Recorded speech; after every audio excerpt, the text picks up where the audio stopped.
class, and I told the class last week, I had the pleasure of meeting and going and sitting with a family in their home. I was invited to their home, and I went in and we had some great discussions. A couple of us will recognize it. They were from because they know Alicia talked with their teacher years ago. They were from how they call that thing, Divine Institute of Metaphysical Science.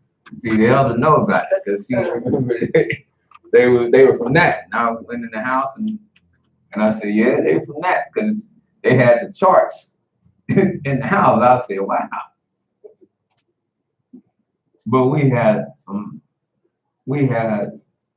I texted brother when I told him I would come. I texted him and I said, yeah, because it was his parents. I said, I'll be there and we'll from 7 to 9. Because I was absolute, trying to get better, set parameters. That's 7 to 9. Well, of course, 7 wasn't working because y'all know me. It was more like 7:15 when I got there. But I got there, and of course 9 didn't work because y'all know me. I looked up, and it was 10:15, going on 10:30, and I was like, man, this is. I had to break it. I said, Rome wasn't built in one day. We're not gonna get all of this taken care of. We have to break. But if y'all will allow me to come back, I would be more than happy to come back. And then I invited them, as I always do. I invited to class, and as I told them, they said, well, the brother said, well, what time is it? I said, it's from 1. I said, and we're there all day long. And I know for them, they're like, huh? I said, we there all day long. I said, but you're free to come and you're free to leave anytime you're ready. Because those parameters, and that's where I differ from a lot of people. It's just like, and I know what people are saying when they come here who've been walking in this way of life, but that's because we've been doing it. It's just like I am with people when they come here and maybe they're not dressed so appropriate.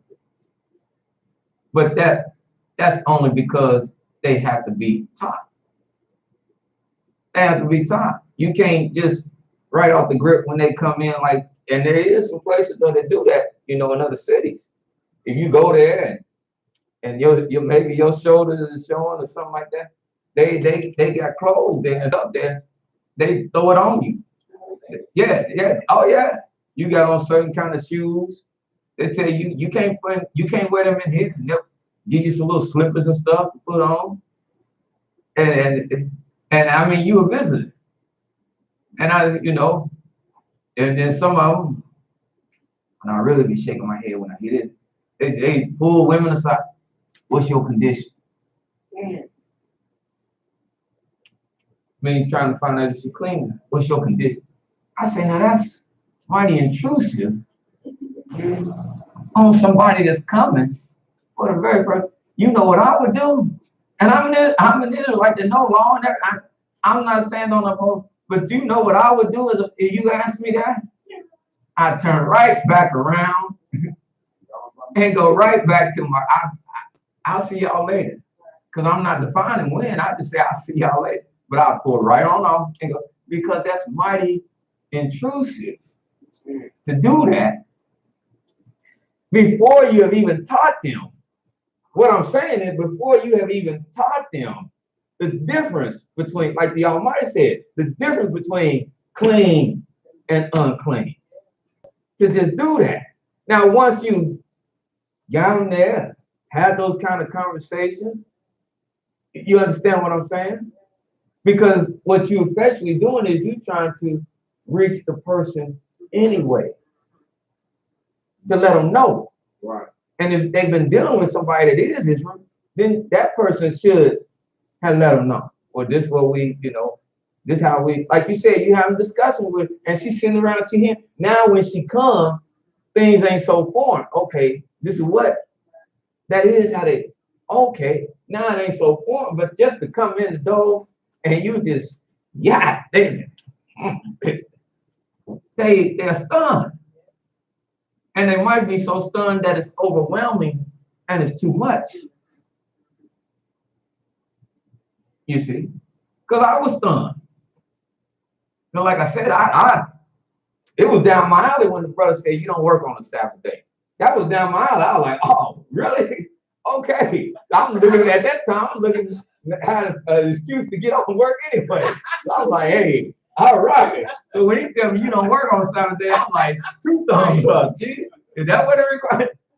But then when I get there and I start hearing, you can't play football, you can't play basketball, you can't go to the mall, you can't watch TV. And like I said, I'm still in that realm, you know, the big game. What you mean? I'm like, I was sitting there, I'm like, wait a minute. And I'm not driving that time, so I'm with the brother. I'm like, I got to stay here. I'm doing like this the wrong place, Jack. Because I'm used to 45 minutes, hour top. We out of there. I'm back home. I'm able to get and I'm able to do what I want to do. Catholic Church, you know. So I'm sitting there, a little nervous tension. I'm like, man, this is the wrong thing. What these folks talking about? But that's why I say we are indebted to the Creator. And that's why I understand when he says, we from the initiation, we chose not him. He chose us. There's no matter of nervousness or apprehension, the things that I want to do could get me away from it. Just this force started pulling me into it. This force started pulling me into where, okay, it don't mean much to go and play football at college and make it to the pro. It don't mean much to, things started being shed, you know. TV, the games, they started being shed to the point now where when I'm not in this arena on the Sabbath day, when a monkey wrench is thrown into my weekly routine, that's when I'm very uncomfortable. To miss one, I feel like I done missed something. Something just ain't, even if I can sit out there, something just ain't right. You see? So it's growth. It's growth. And like with everything that grows, you know, there's got to be aid. Somebody got to be there to aid, you know, not force on them, but growth. And so, yeah. And that's why we pray for mercy, that he allow, you know, that person to come, just like he allowed us to come. He allowed them to come into the understanding and the appreciation of the sound. It's like, I was like, man, when I say Saturday, like, oh, okay, I'm they start doing the Michael Jackson on the jab moonwalking real quick because they understand. And then, you know, at one time, one of the disc jockeys had his radio show. One of the brothers got in, and it sounded like he was finally getting at it. This was years ago. He sounded like he was finally getting at it, brother. And the brother said, yeah, you gotta come. You gotta hear the Morey speaking. And the disc jockey said, all right. He said, when y'all there? And the brother said, on Saturday. He said, well, you know, my Saturday big, but I might carve out time. How long y'all there? And the brother said, we there all day. You gotta come all day. This jockey said, what? He went ballistic. What? You mean time? Oh, no, I can't do no. Goodbye. I said, you see, no, that wasn't the correct answer. Yeah. The intention may have been good, but that wasn't the right answer. Yeah. You come, you visit, you know, you spend as much time, because I believe the beautiful part about it is I believe that once a person get here, because like I said, this is not like church. Once you get here and you get the experience, if you get a good experience, It's like anywhere else. If you get a good experience, you go out to eat and you get a good experience, you're gonna want to frequent that place that you went to eat at. Now, if you go and you get bad service, you're gonna be like, I ain't going back. Huh? But you come, you get a good experience, and here you can hear things that you don't hear in church. Like I told the folks again, I said the only bad questions are the questions you walk back out the door with. I said, but we deal with all questions, all topics, because I'm fully confident, not that I have the answer, but that the Almighty has the answer. So the house of Israel is unique. It's a unique place, although it don't look like it in most places. It's a unique place, and it offers something that's very, very unique. And so yeah, we look forward. Like I told you, I look forward to seeing them. And they ain't told me they coming, but I look forward to seeing them because of our discussions and how I left there. They are that seed. And like I said, when you plant a seed for a long time, you don't see the seed until it pops through the soil. So you just gotta plant that seed. And then one day, hopefully, it pops through the soil. And that's how it is when they come. Boom, you go, oh, there. It's just like going out seeing the seed pop. You get so happy. It's just like the person coming through the door. There, oh man, you ain't tell me you could come. And now when they ain't gonna tell you, you ain't tell me you could come. Because like I said, when I did start driving, that's what I did. The brother didn't have to pick me up no more. And one day I just grabbed the car and popped up. Whoop. Brother said, man. Matter of fact, I told him, I said, I went to class. Because he didn't pick me up. Because he was getting lackluster on going himself. And I said, well, I went to class. He said, you ain't calling me? I said, I know. And my mama let me use the car and I went to class. And then I just started going. I became a fixture.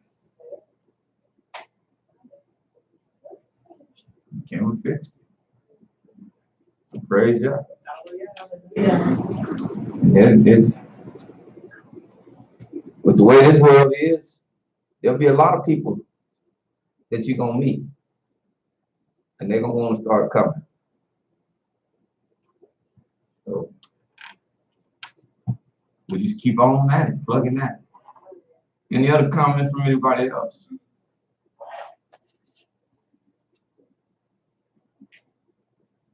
I don't have to wait. Hallelujah. Hallelujah. Shabbat shalom. Praise the mighty Yahweh. I had several things that put on my mind since I've been in your absence, and you reminded me of what you were saying regarding being away. My family had need of me in Massachusetts as well as here, which cost me Shabbat.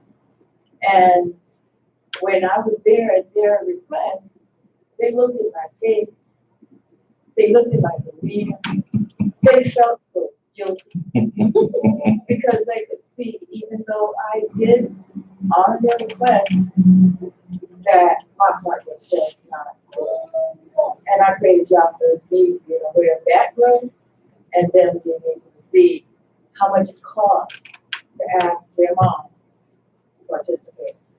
But the things that I have on my mind that I would have asked had I been there, I was trying to do a little bit of studying in some books that I don't always frequent, and one of them was Hosea, and in chapter 6, from 1 to 7, I didn't have great clarity and they wanted that.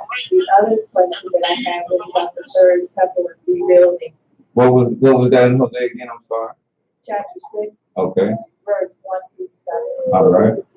And the other question that I had was regarding the third temple.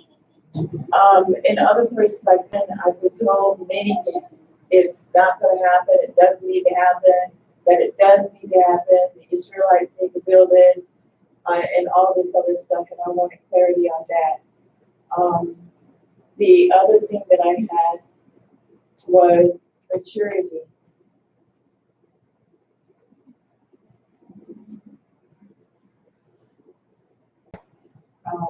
don't want to mess this one up. How do humans mature and how come some never become mature adults?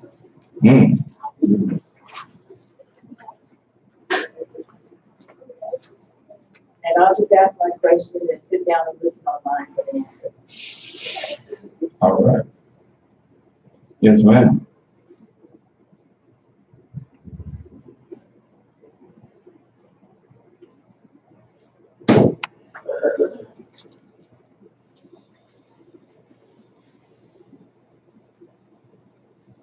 Oh, I've got one phrase.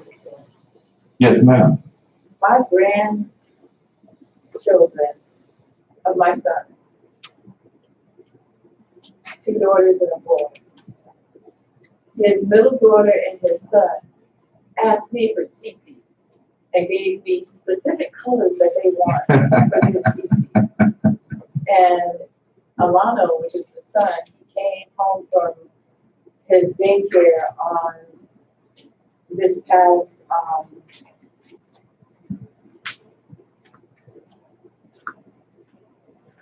fifth day. And he was telling me about a billboard that he saw that was talking about JC. And we had a conversation about that because it provoked him to have some thoughts. So I'm praising God for being able to make a little bit of light in the household there. Hallelujah. Oh, yeah, yeah. Praise God. That's great. Yes, sir. We know them as Jews now, are Khazars now. In the biblical sense, who were they back then? And did they have the same power that they existed back then that they have now?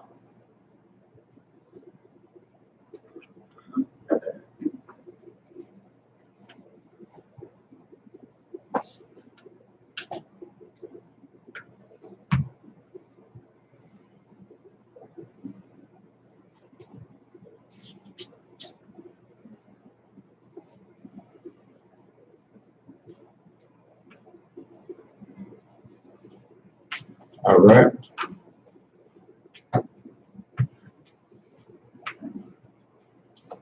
Hallelujah. Hallelujah. Shabbat shalom. All praises to the Most High Yah. I just want to give thanks and praise to the Most High Yah for blessing me and my family and waking us up this day and letting us see another glorious Shabbat. Just want to thank Yah for all that He does and all that He gives me. I'm just saying hallelujah. Hallelujah. That was it. Am I gonna do it? Wait a minute. I'm gonna sit down. I lost my balance for a minute. That was it. Oh, that was it. I'm learning. I'm trying to learn. I'm not gonna fry. That was. Nah, he know I always have to mess with him, so he knows I always have to mess with him. Any other comments from anybody else? I have one. I don't even monopolize the floor. No, you're good. Floor is wide open. And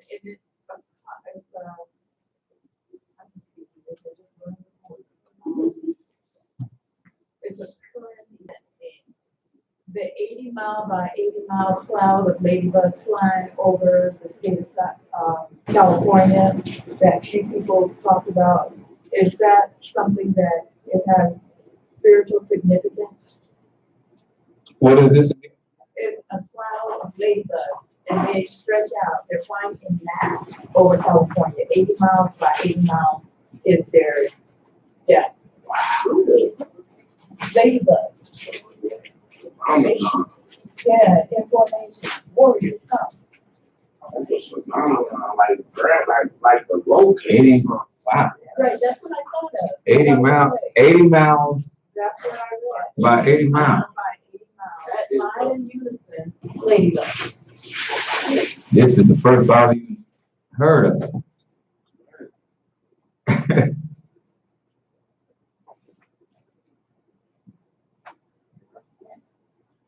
I can't say what great significance it is, but I can say that that's a phenomenon. Ladybugs are not nothing that's too terribly alarming because they're very gentle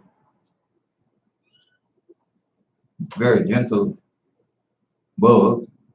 I'm trying to say something bugs, but I guess if you got a mass of 80 miles by 80 miles, don't matter how gentle it is, just the fact that they there in that kind of a mass, that would be enough to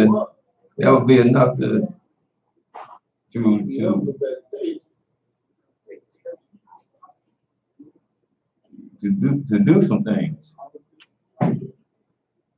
And the only force that I know that could have that happening is that of the Creator. But I don't know. Can I tell you what His will is with them? I can't. I'm definitely gonna look into it though. Definitely gonna look into it. Oh yes. Oh yes. Like I said, they're as far as man, they're gentle, but they do feed. So and they do, like I said, just the sheer mass, 80 miles by 80 miles, because if you can let your mind even wrap around that, that's casting a great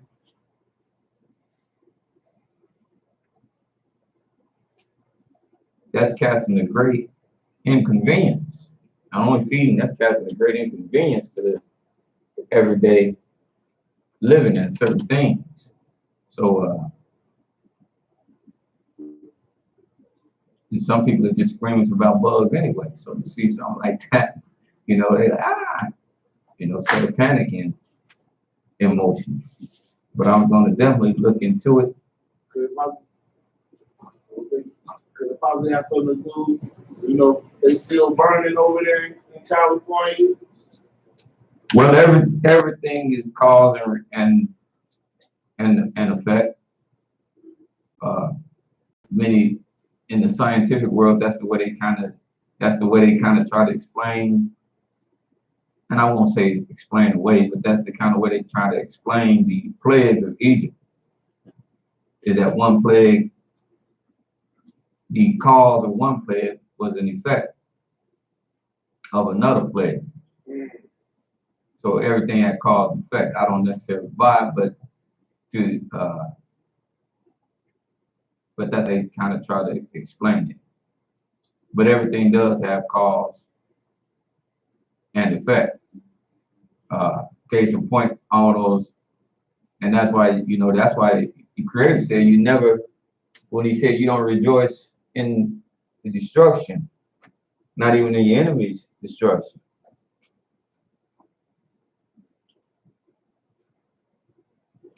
Everybody full aware of what happened in Beaver Creek, Dayton, and Troy, and the areas up there had tornadoes tore up.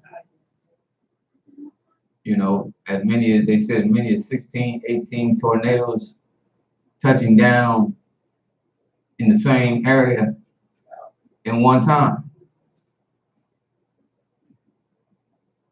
Then everybody looks there and say, you see on the news the water being handed out and everything, the sandwiches being handed out, and you say, man, so glad I averted that disaster, and we did avert the head on. But cause and effect,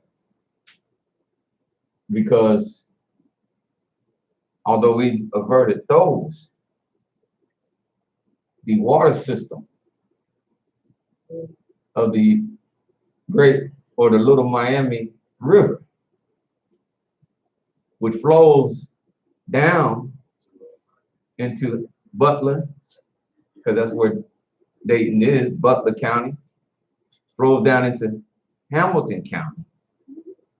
Well, some of the tributaries, they are faced with great contamination, because wastewater that was picked up and diverted in that destruction was diverted into the tributary that flows down through Butler and into Hamilton County. So some of that wastewater is in those waterways now with different things like protozoa, bacteria. That's why they're lessening people on swimming in certain areas and drinking. And so it's not just confined to there. It will find its way. So that's why that's why y'all might get your mindset that you don't look around and be like, yeah, they did, ha, ha, and laughing, because you never know the residual effect and how it comes to you. So, like I said, everything is cause and effect.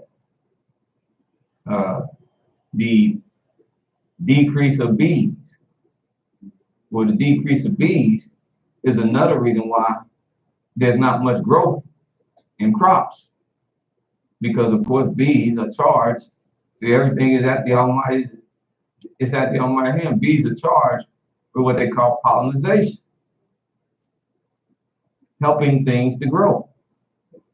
When you get them depopulated, that process of nature, it is hampered.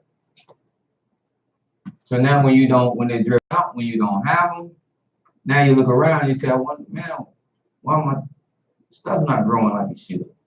Because they are part of that chain that's not working. So when they left, and it's evident, it's factual, they are proving it, that they have left, they have decreased. And when they did so, crops have taken a tremendous hit. Again, and that's why I referenced the movie Lion King. That's why he said, we are all part of this great circle of life. Because all of us play our role. We were watching last night, and my son said, oh, not the little baby. Not the little baby. We watching the lion is hunting. And cheetahs hunting, we watching the show. And as gruesome as it looks, as horrible as it looks, that plays a part. Because what it does is it keeps, see, they're not savage, they're just playing a part. It keeps population control. It keeps balance. That they take out a few gazelles here, they take out a few gazelles there, they take out a few this, that, wildebeest there, they take out a few. That keeps balance. That's why the Almighty even said in his life, he said, I will take the beasts out of the field, of the land, so that they don't overrun the land when you get there. But then you got a whole nother problem where you had to exclude man out the land. Now you have beasts out the land. It's like buying a vacant house. That house sit too long, you can expect to go in there and have to not only, if you're looking for squatters, but look for things that like to get in there, because that's where they're gonna be. They're gonna, if it's empty, they're gonna try to find a home there. So that's another concern. So yes, but things are causal and effectual. And that's what brings us, that's why we know and we have the understanding that everything is tied together in the Almighty's world. That's what the people that don't know the Almighty or lack the Almighty or lack spiritual, that's what they don't understand. They like to segment things without the understanding that everything is tied together. I'll give you this last case in point. That's why they said Katrina, whether you think a man made it or whoever made it, that's why they said Katrina in New Orleans was so destructive, because they cut down the natural boundary. They cut down the natural wind boundary that the Almighty had built. And the natural wind boundary that he had built was a canopy of trees that he had put there. Well, man, he want to make more money, so he want to build more things, more houses, more places to shop, more this, more that, in the name of progress. Yeah, oh, we don't need the trees. We tear them down. Well, now there's nothing to deflect that wind when it ramps up and comes through there. So that wind was able to come through with all the full force, and it had no boundary, had nothing to deflect it off of it. And that's why it was as destructive as it was. The Almighty is beautiful in his design of everything. Of everything.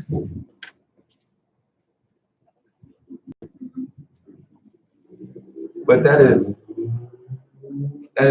something I'm glad you brought to my attention. Like I said, and I'm going to definitely, y'all will look at it and see. Hallelujah. Hallelujah. I wanted to add to that too. I was reading earlier this week Mhm. where you were talking about the animals going into, and it was a cow. I want to say this was during the midst of that storm or whatnot, but it was a cow, or it might have been two. I can't recall. But I guess as the wind was blowing, they had pushed open a vacant home. And the farmer had been looking for this particular cow or cows, I can't recall if it was more than one.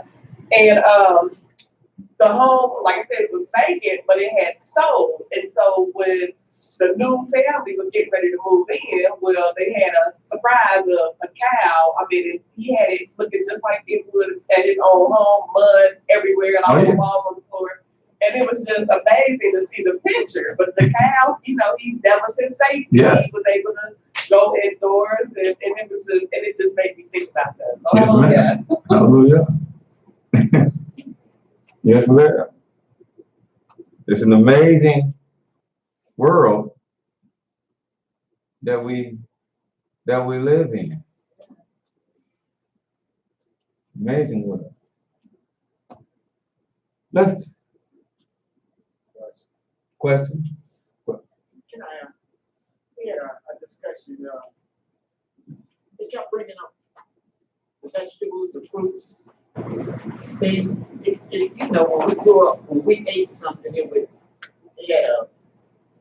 had a sweet taste about it. It was good. So if you ate an apple, it had a sweet taste, orange. Mm-hmm. And we were talking about that. They wanted to know why. At this point in life, I don't know if you eat anything like that. Like, if you eat something, it just tastes bland. It doesn't have a taste to it.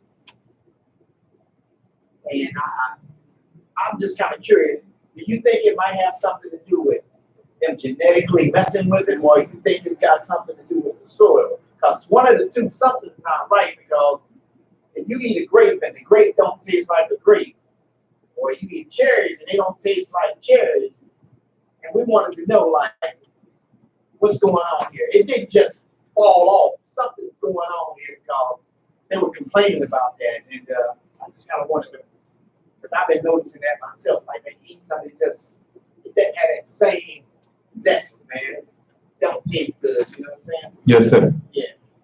Hallelujah. Hallelujah. Well,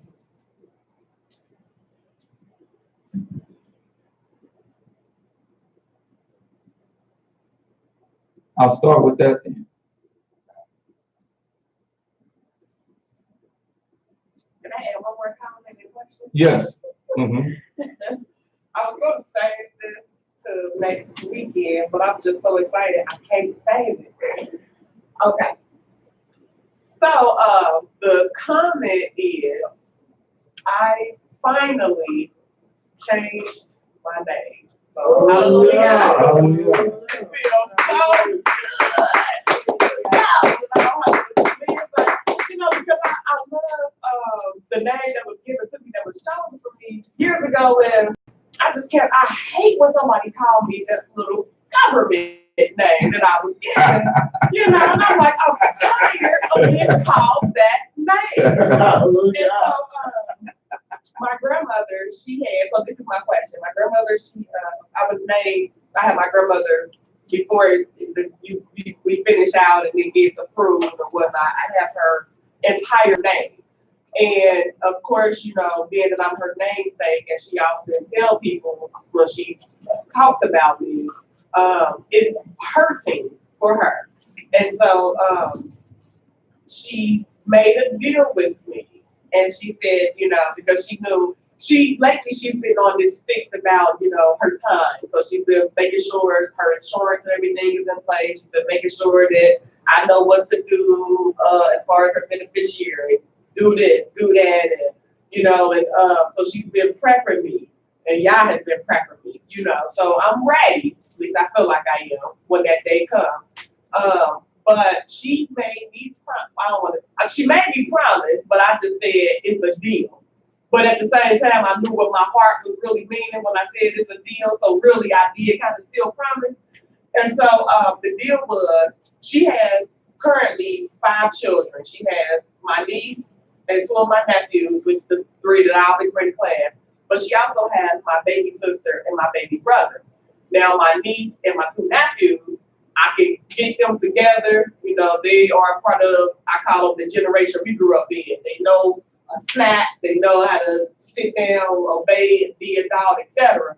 Now, my baby sister and baby brother, they the type that they generation, oh my gosh, and they are the type that fight adults and just off the hook to where I said years ago, no, can't come to my house. And so when I listened to her, when I read her long text and I thought about it, and I said, okay, it's not, with y'all being on my side, it shouldn't be nothing that I really should fear anyway, because scripture says you be strong and courageous, but I really don't want to take on that task. But I already done made the deal, which in my heart, even though I said deal, in my heart, I meant that I did promise, that I would do this, and I will keep my word, God's will. But the question is, should we make promises? Because I look at a promise kind of like a vow almost. And so, would I be in error for making something so, because that's a big commitment that I just signed myself up for. And then I thought about the age too. The one 15 should be 16. So pray Yahweh, pray God that He let her live. So one of them at least be grown. Because she the one. The brother, he a little more calmer than her. But that one, please let her live until that one be grown. But I hadn't really, it was such an easy agreement that I'm like, heck yeah, grandma, you ain't gonna fight me on this. Heck yeah, I agree, but I should have thought more into it. And I did. And I just was excited that she found a way around and to heal from it. And, so I was trying to get a peacemaker. Yes, ma'am. But I think I brought problems. Very good, very good. Hallelujah. We'll deal with that as well. Okay. Well, I got it written down here, so we'll deal with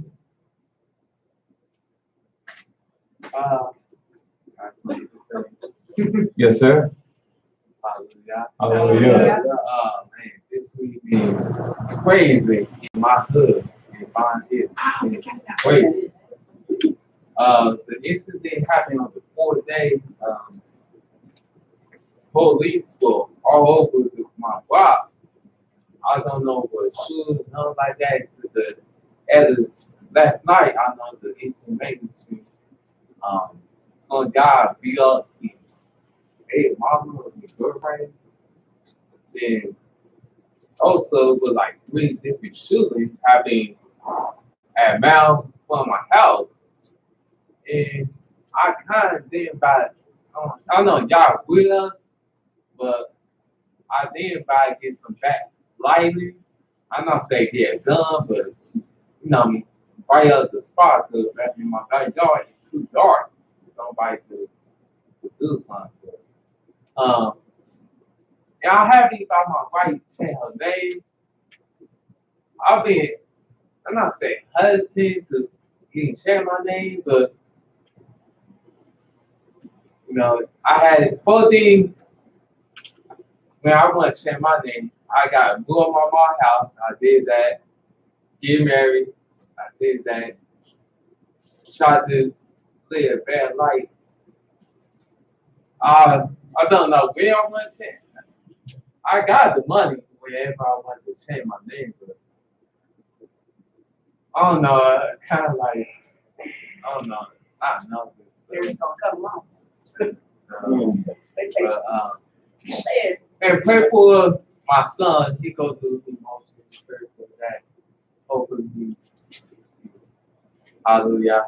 Hallelujah. Hallelujah. Hallelujah. And I just wanted to comment on his situation, on our situation with that. It was creepy. I wasn't afraid, but I had to tell my kids, like, stay out the window. You know, they was in the middle of the street fixing the rifle up. I'm like, this kids can live right here. They had no sensor, nothing, you know. That don't matter no more. It tripped me out. I was like, wow.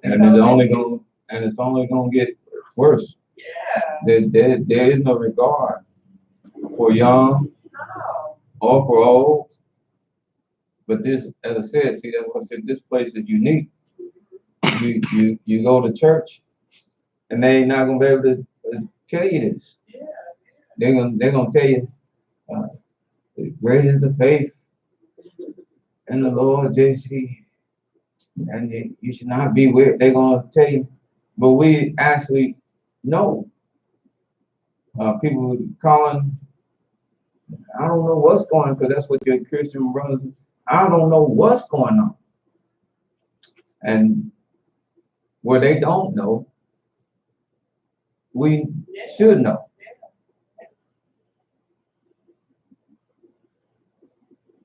Let's find out what's going on. And the name change. Because I remember when I changed my name.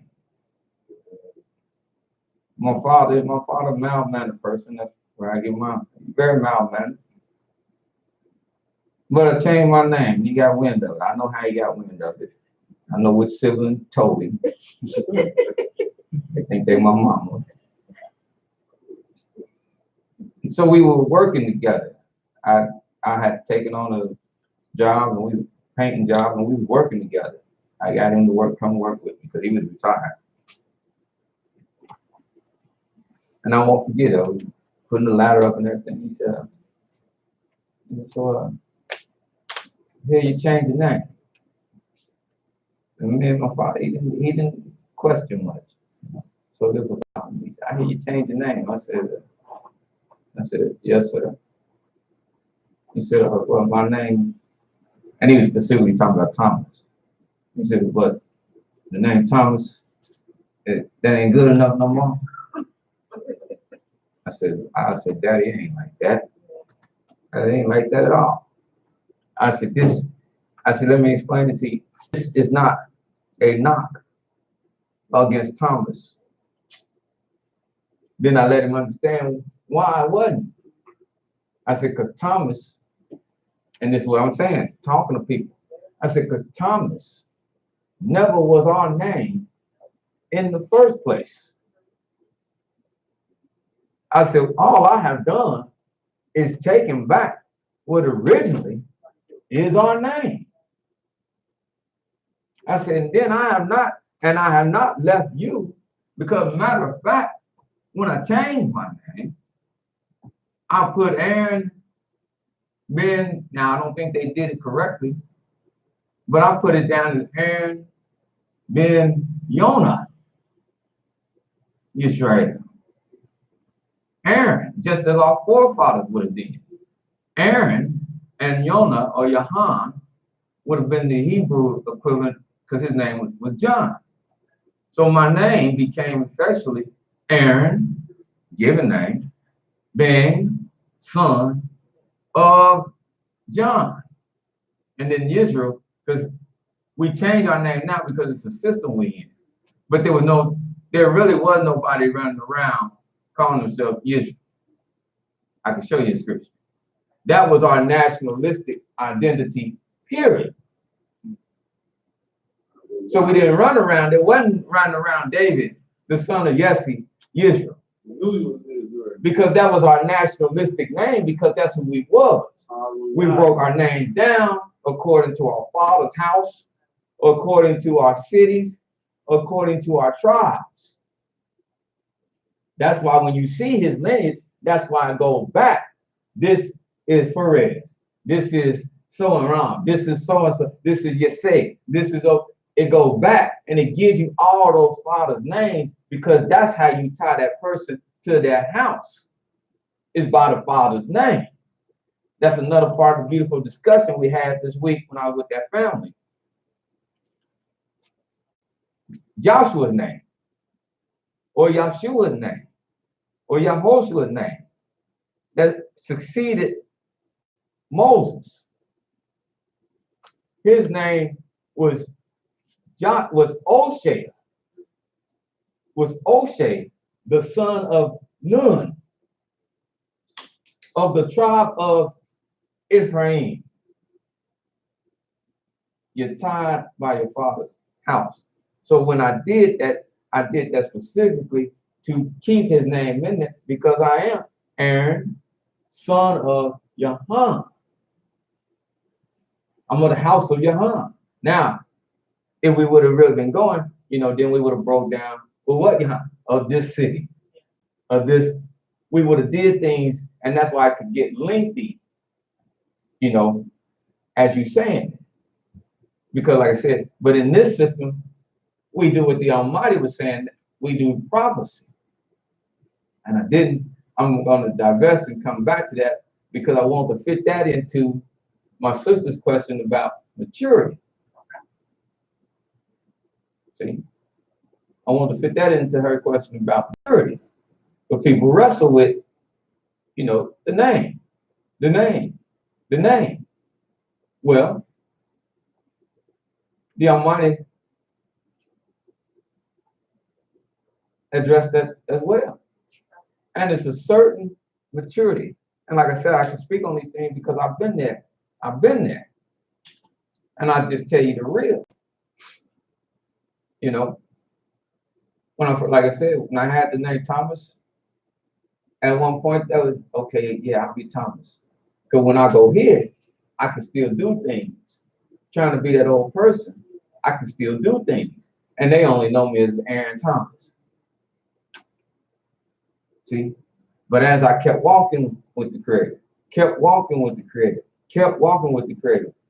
started to want to make some changes in my life, started to want to do things differently. Then even within me, not with nobody, but within me, the conflict became, I hear him say this, but I'm trying to be this. I hear him address me as this, but I want to be known as this. I hear him calling me this, but I want to be known as this. I say I'm this, but this is still hanging on to me. And at a certain point, I got tired of the one, and I said, I don't want it no more. And I wanted the other one. Now, with the other one, what came with it? Big spotlight? Of course it did. Being different? Of course it did. But that's what the Almighty has commanded anyway. Hallelujah. That's what's supposed to happen anyway. When they call that, you're not supposed to be like everybody else. People are supposed to say, because I've heard some people like, I don't want to. But you're supposed to, when they call it, be like, who is that? Who is that? The time I was with my son when he was sick one time, and we ran to a brother from Sierra Leone. He was his nurse. And he was like, Israel. He said, man, that's different. He said, you from here? I said, yeah, I'm going here. And he was like, in his African accent, he's like, wow. And there's a brother from Sierra Leone. That's why I know the African aspect as well. Just because he's African, that don't make him Israel. Because he was astonished. He's like, man, he's like, that's beautiful. I'll talk to the lady, one of my little benefactors that I pay, and I had a conversation. She said, yes, I talked to a woman on the phone about you and everything. And she said, your name's so pretty. She said, if you don't even, she said, I hope I don't offend you. She said, it was, the way she said it sounded even prettier than how you say it. I said, okay. I said, all right. Because she was Middle Eastern. See, these are things that the Almighty allowed to happen, that if you don't let them pass you by, these are tidbits of nuggets that the Almighty is showing you on the right track. This lady was Middle Eastern, so with her Middle Eastern accent, she pronounced my name. And the woman said, it sounded like she was just speaking rhythmatic like poetry. She said, and it sounded even better than when you say it. I said, all right. But you start to see the effects of it. And it's a certain maturity. See, that even when you wear this, and a lot of people, well, you shouldn't wear it because you're going to mess up. Well, you're going to mess up if you wear it or if you don't wear it. See? And it's good to wear it and you mess up because it should put a certain in you that you say, man, I defiled this. Yes, sir. And that should stay with you. I'll be done if I defile it again. That's motivation. See, when you just got that common name, you're like, I messed up. Right. But when you got that name and you know from whence it came, it derived, now you're like, man, I messed up. Ooh, you cringe. See, you got a different mind state. You're maturing. So you're, ooh, I can't do that to the name. I can't do it to it.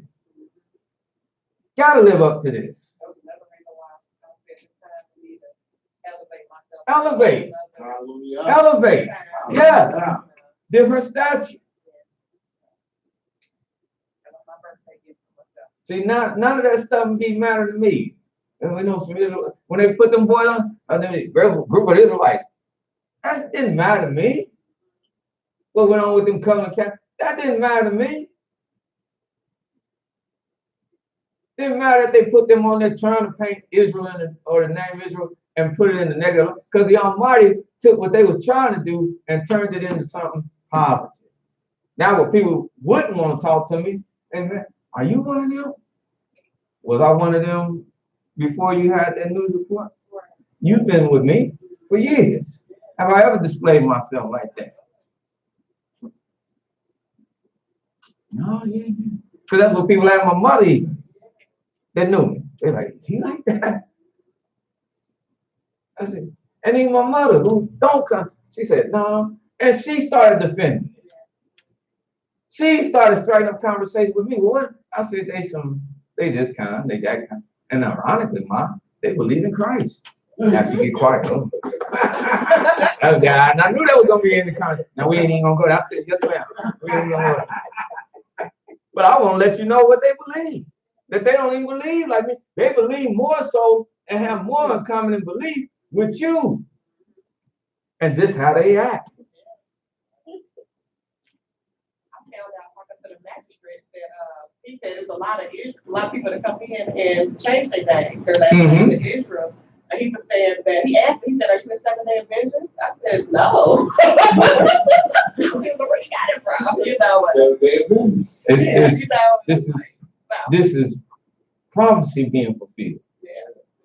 But I didn't even know that I used to hear about that in my younger days through my dad when he would tell me about different people around the world or whatever, but I didn't know that they even took some of. Yes.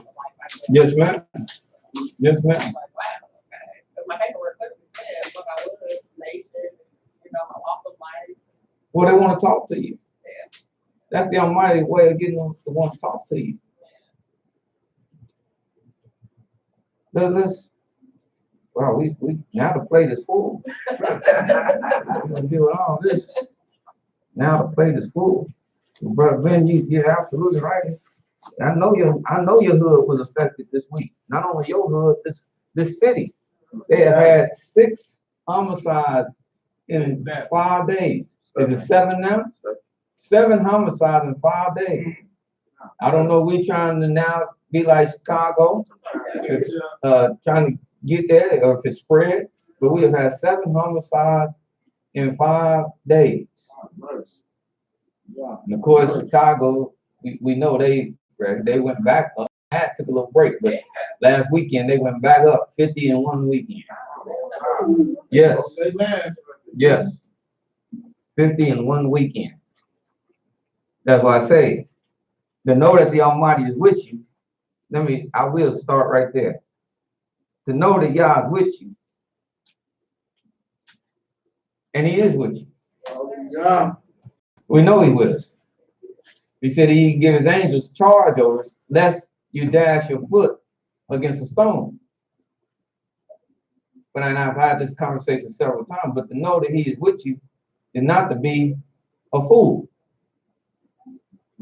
or not to live in some kind of fairy tale land.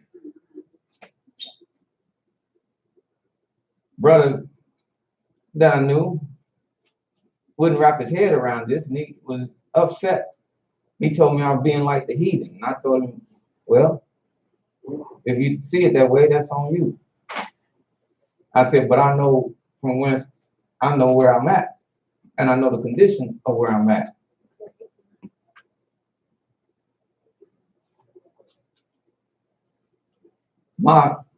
As with scriptures, my refuge, my safety is with the Almighty Yah. That's who my safety is with Yah. But part of my safety and my refuge of being with Yah is that He has given me the wisdom to understand things. And part of the wisdom that He's given me is the wisdom of my father and our forefather, Solomon. Let's go to Ecclesiastes. Yeah.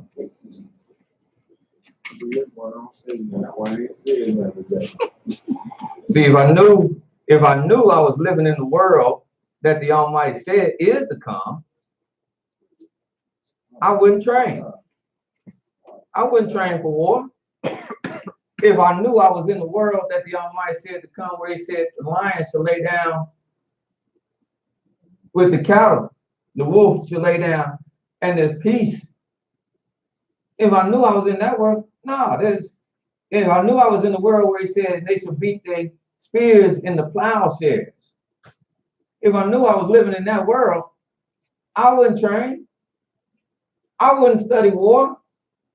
I wouldn't sit with nobody to study war, because there would be no need, because we would be at peace. All right, hallelujah. But I know that this is not that time. That's right. This is not that time. This is certainly not that place. And look at what Ecclesiastes, brother, 3rd chapter, start at verse 1. Hallelujah. Ecclesiastes chapter 3, verse 1. To everything there is a season and a time to every purpose under heaven. It said what? To everything there is a season. Everything has everything. Everything. Your financial woes, your financial successes, your personal woes, your personal successes, everything that aspires or transpires through the course of life, through the course of existence, everything has a season. Hallelujah. One can also wrap this a little bit in my sister's question of maturity. Everything has a season. That's part of maturity. When you open up a account or something like that, in the financial world, they talk in terms of, did this maturate? Did it mature? That investment, it'll mature in 6 months. It'll grow. It'll reach its maturity. It'll reach its maximum. And then after that, in 6 months, if you want to take it and reinvest it for another 6 months, so it can grow again.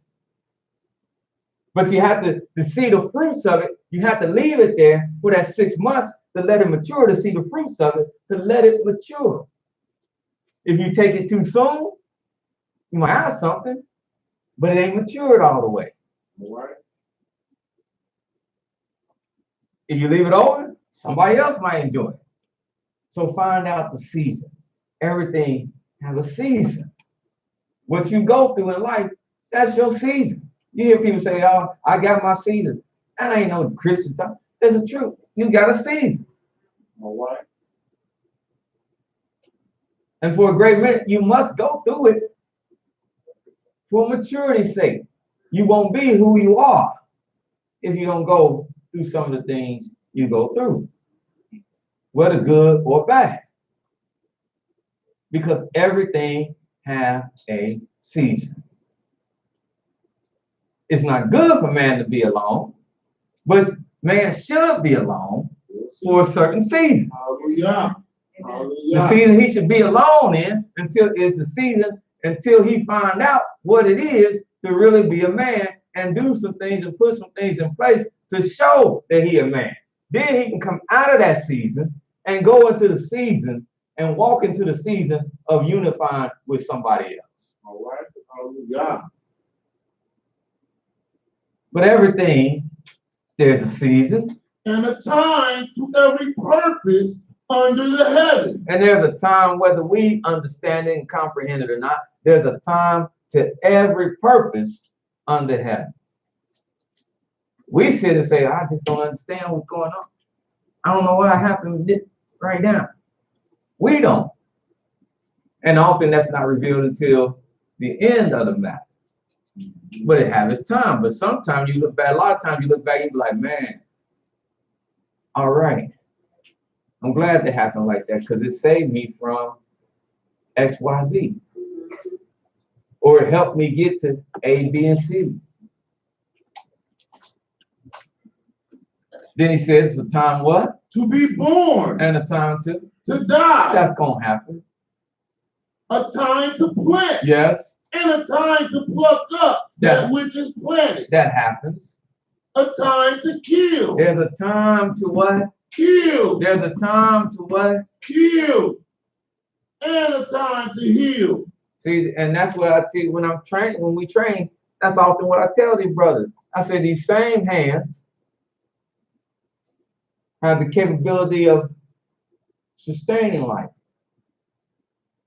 These same hands have the capability of taking life. Yes, And that's with anybody. But you have to know the time. Okay, as I pointed out to that brother, I have many weapons. I don't just have them. I have many weapons. Have had weapons for years. But most of them, you won't even know that they're my weapons. Some of them ain't even been broke out their pack. They just sitting there in their pack because I don't walk around. I have another. I haven't ran out and just panicked. Yeah, I got to get this CCW kit. I don't even have it because I don't walk around with these things. Because that's not my aspiration. My aspiration is to walk through life peacefully, Hallelujah. quietly, Hallelujah. without mayhem. Hallelujah. But I'm not naive. And I understand that although that's my aspiration, that might not be this next man, and not whether he black or white. That's indifferent to me. That might not be his aspiration. So I train, as they say. I ask others, even as I was brought up, the mind was put in me, and I ask others to do it so that if they bring me the smoke, All right. if they bring me the drama, All right. I got to deal with that drama. Yes, sir. Hallelujah. I was driving late last night and the dude pulled up and he puffing on something and he was down in the seat. Not profile, but he's down in the seat, had a little thing, and he looked over, looking over in my ride, puffing on whatever puffing on, you know, throwing it. The behavior, I know that behavior, I know that body language. So instantaneously, I'm thinking to myself, where does this go? Is he looking over just to acknowledge me, you know, because I'm there, and he just acknowledged me as a brother? Or is this gentleman of something else? Now I got to get my mind right or frame my mind. Because this can go many places. Because I know the world I'm living in. And however he wanted,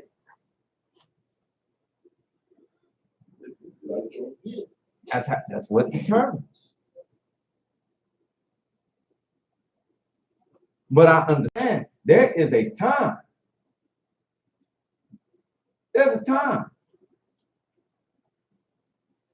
Bunch of young cats across the street from my mother doing some things, and then found out that her and another lady house was a little, it said people was running through there late at night and some things were missing. So it was time. It was time. I went up in my closet. I said, Mom called me. She's scared. She's an older woman. She's seeing sis. She's a little scared, you know, and she know the climate. I went in my closet, got it down, put it on my hip, rolled my shirt up, walked down the street so it could initially be seen on my hip. Walked down to her house, stood outside and conversated with her. I'm not saying I'm being big and bad. It's a message being sent. She's not by herself. If you gonna mess up, y'all keep that stuff to yourself. Y'all want to destroy yourself? Y'all destroy yourself. But you come this way. And I heard him as I walked down the street. And one dude said, "He got a gun." And the other said, "He ain't got nothing." I said, "Yeah, he got it. I saw it."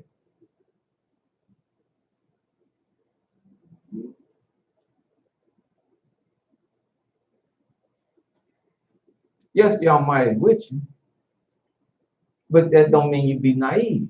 All right. You train for the possible. That in peace you train for war. Hallelujah. That's why Abraham, like I said, we read that over and over. It said Abraham didn't say he just took men with him. It said Abraham took his trained servants with him. Hallelujah.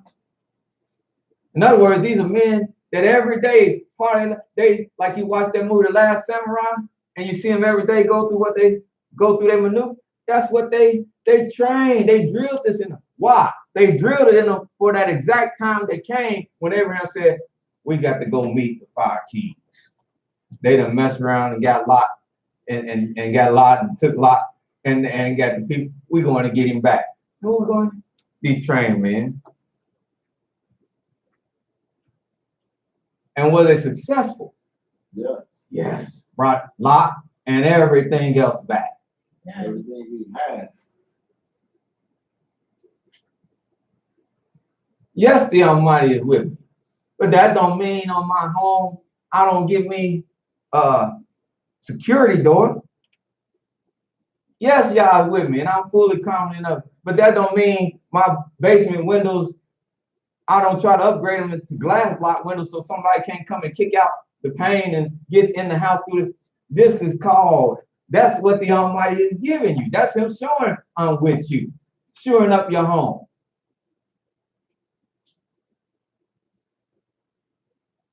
All the men of y'all, they not naive.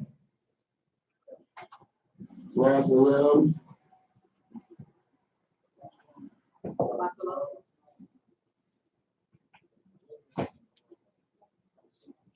Yes, y'all with you, but that's why you have insurance. maybe see.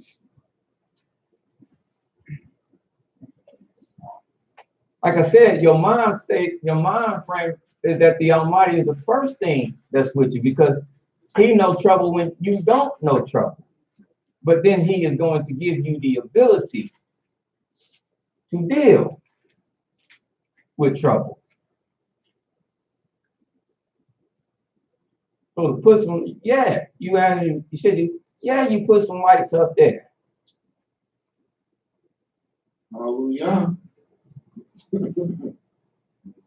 I went out and got me a dog. That was one of the prime reasons I went out and got him. My sixth sense changed, so now I don't. But that wasn't the prime reason, and that's what I was trying to tell him. I went out and got me a dog, and that's why he was thinking. That's why I picked the one I got. It was more than just having him. I picked him because of that. God, what's that? And to be good to him, I know what he was gonna do. That's right. Hallelujah. And I know he could sense things that I couldn't even sense. Just not no random thing. Oh,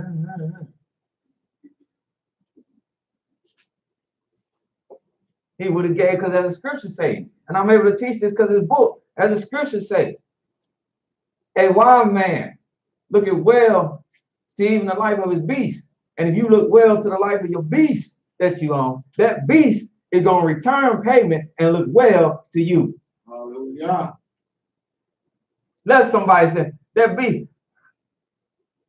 this the hand that rocks the cradle. You know? And I don't care if you big beast or little beast, it be little, they be, now you might be able to kick them like a football off, but they gonna create a ruckus for their owner to let, because that's what they ingratiated to. So all the little, and they ain't gonna do nothing. You just be standing laughing at him while you push something. Oh, he cute. But at least that's what he gonna do. And that's what you think about.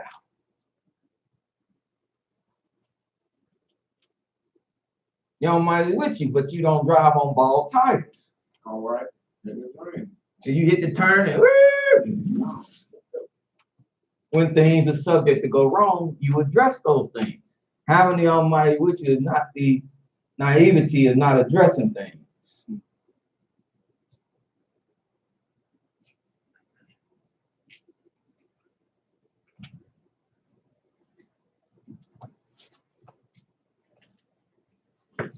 Like he said the man was drowning. He said, oh, I wish the Lord to come save me. He said, sent the man by with a boat. He told him, go on. He sent somebody up by him. He said, go on. Then finally he said, man, he didn't save me. So he drowned. He said, he didn't save me. He said, I saved you. I sent him. And I sent them. And each time I sent it, you turned it down.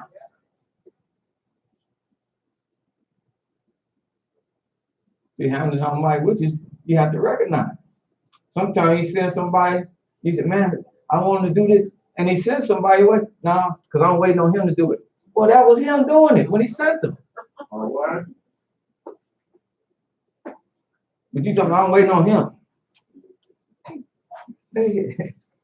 So we're not naive.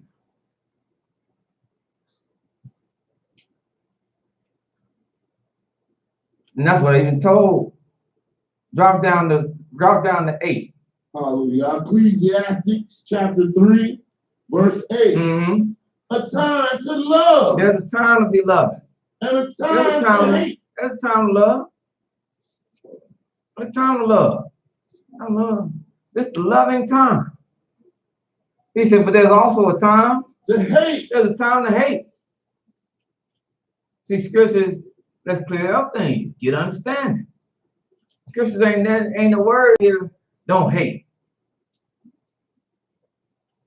He's talking about don't hate your brother. Don't hate your brother. I got you, brother. Yes, don't hate your brother. Yes, don't hate your brother in your heart when there is no cause to hate. All right. And I don't hate no brother in my heart when he is not giving me reason to hate him. But when he is giving me all reason to hate him by acting not as a brother should act, because then he's not acting as my brother. He's acting as my enemy. And when he does that, then there's a time for hate to set in. Again, let's not be naive. There's a time for love. There's a time for hate. A time of war. A time of what? Of war. You better know it. You better know it. That's why we suffering like we suffering now. We at war and don't even know we at war. All right. There's a war, like the song said, there's a war going on outside. No man is safe from it. You say, so what you gonna do now? There's a war out there. And people don't know that there's a war out there because they don't see an M16. an AK-47, tanks, bombs. They don't see that kind of war. But there's a war going on out them doors. And we don't even know that we at war. I'm talking about the war, a spiritual war. Life war. Yeah. I'm talking about the war between the righteous and the wicked. All right.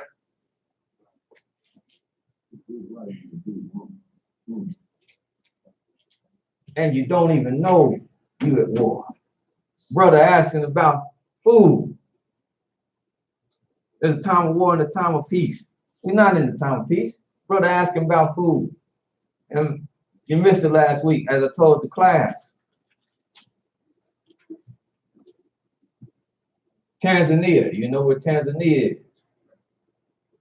Do you know, as of last week, you could do about 12 years in prison? If, and this is how you get to 12 years.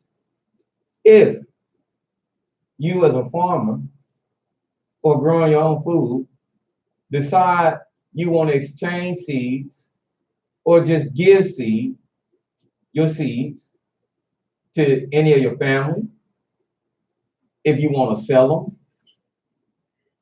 In other words, the natural seed, the organic seed, if you want to promote those seeds and you get caught in Tanzania as of now,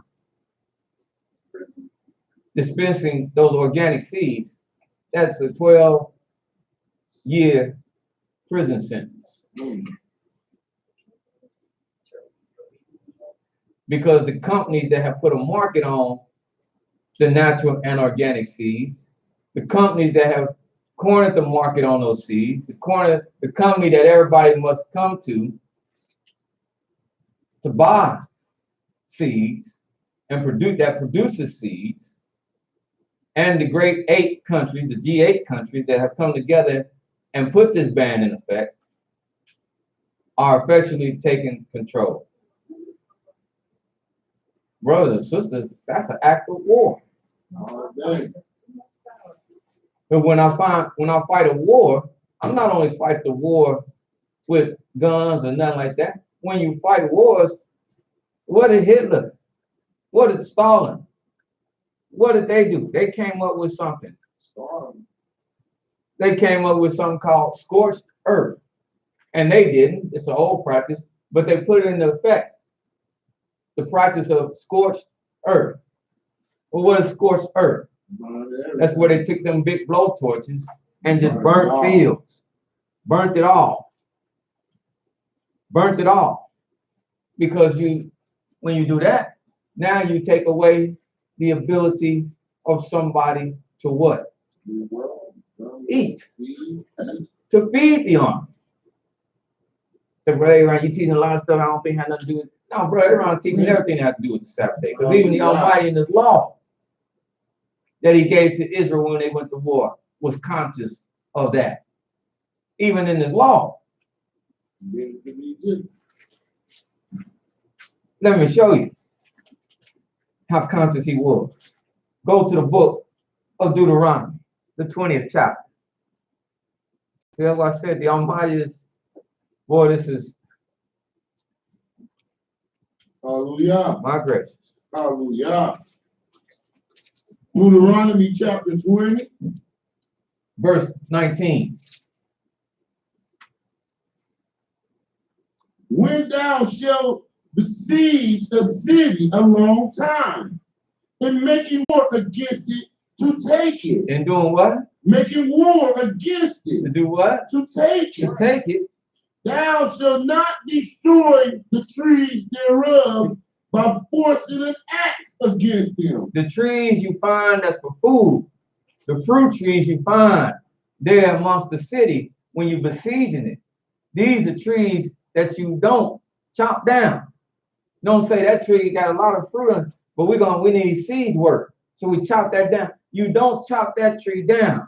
You leave that tree there because in the siege, that is the trees that you are going to be able to feed your army off of. Hallelujah. You find the trees rather than what? So thou mayest eat of them, and thou shalt not cut them down, for the trees of the field is man's life to employ them in the seed. Because that's man's life. You talking about that difference in taste. Huh? These trees were good trees. These were organic trees. He said these trees, they're better than even starches and stuff of that nature. He said these trees, you give them to your soldier and he can eat off the pomegranate. He can eat off the fig tree. He can eat off of this tree. He can eat the grapes off the vine, and he'll be rejuvenated. He can go all day long with good, healthy, vitalized food flowing through his body. He fight all day long. Stamina will be increased because the fruit of the tree, the fruits of the field, that's man's life. Only the trees which thou knowest that they be not trees for meat. Only the trees that you know don't produce fruit. Thou shalt destroy. Them the ones you can take the axe to. And cut them down, and thou shalt build bulwarks against the city that maketh war with thee until it be subdued. And you do that for how long? Until they break down. Until you subdue it, till you win.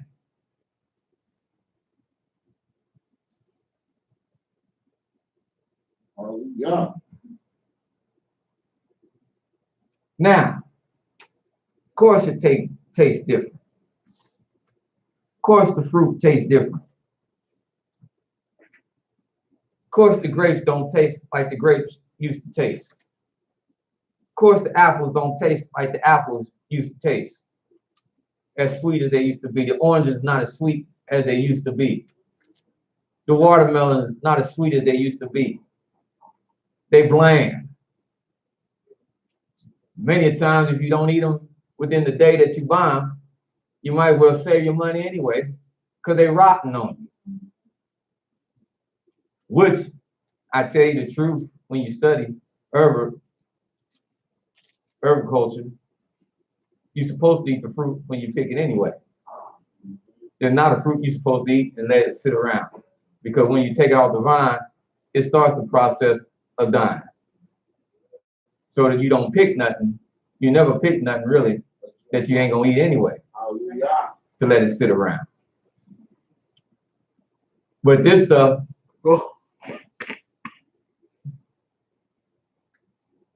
and let me come back. If it does that process, you know you got something good. If you pluck it and within a couple of days it starts to deteriorate.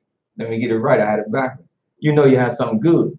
But a lot of this fruit you buy, you can let it sit for weeks before it starts mold. And you look at, that's a frankenfruit. That's the signs that it's a frankenfruit. Because like I said, the minute you take it off the vine, it's like taking it off its lifeline. The minute you do that, it should start the process if it's able to sit around. That was the beauty of what y'all might say, every man eat off his own fig tree. You're able to just walk out and get as you need. This stuff able to sit around 2 and 3 months and not turn, and the apple not turn brown, not get soft, not start wilting. That's frankenfruit. And these companies have cornered the market. Years ago, the Iowa farmers tried to sue one of those big companies. And they tried to sue them. And even today, even in this administration, they're still dealing with them farmers, black and white.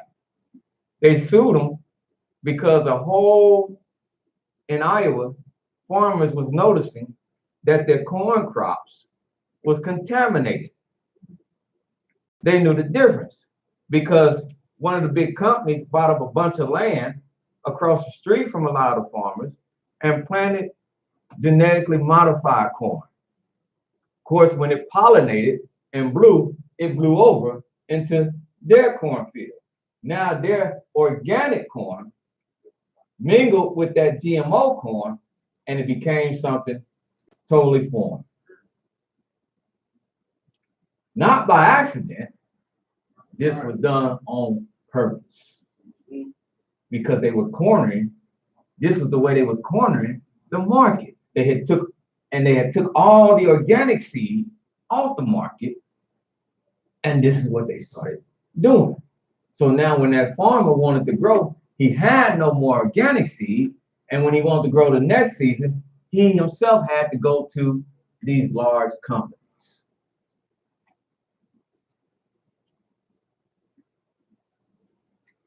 See, we have it.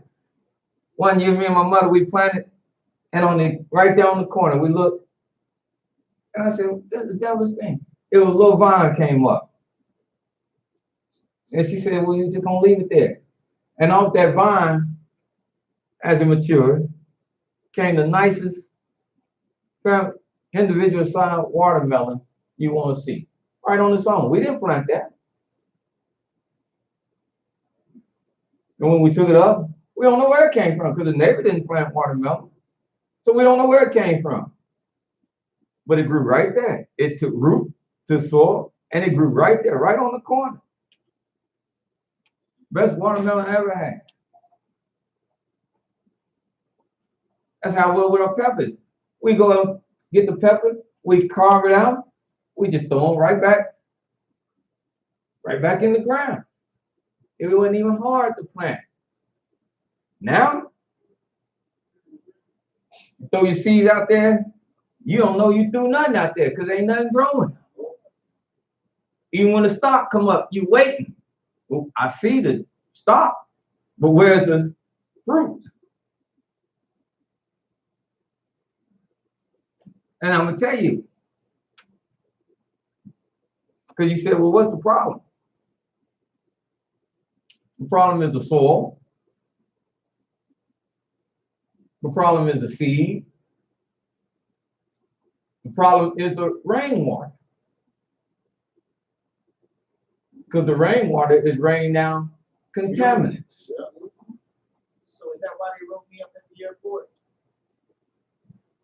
I had some fruit with me. When I got to Atlanta, so you got anything you declare? No. Sure. But I had cashew. They didn't say anything about that. But fruit that I had, they wrote me up.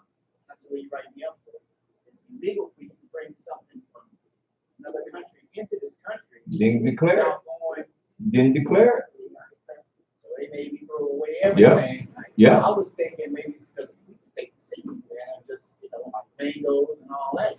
Now, for full disclosure, that's part of the reason, but also they would have to do that because you could also be bringing something contagious into the country as well.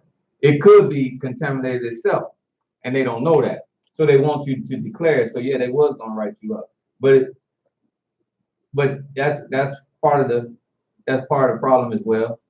Anytime you're doing that, yeah, they're gonna, if you don't declare it, yeah. Kind of wrote it up real nice. So Yeah. I said, well, look, you can't bring this in. No. But you'll let me bring the peanuts or the cashews in. Come off the tree.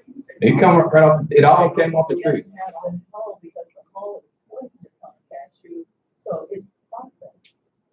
But we got the tree. Like I said, I didn't know it was on the fruit. I seen it was on the fruit. Take them off, snap them off. Mm-hmm. Mm-hmm. You know, give them cook them. And it's a lot of hate for them. Elders giving us enough. Diane said they threw away cashews. Mm-hmm. Yes, ma'am. So it comes on the tree. Yes, ma'am. Yes, ma'am. Yes, ma'am. Pick that out. Pick that off. Yes, ma'am. But what I'm simply want us to understand is Creator has long addressed this, and we seeing His word be verified, like He said. I'll magnify the law and make it honorable. And He always often has told us to speak, as He told Ezekiel, speak my word. And that's all you charged was doing, because the Almighty is going to show His truth. Then we go to Deuteronomy 28 chapter. That's why he told us in Deuteronomy 28 chapter. Hallelujah.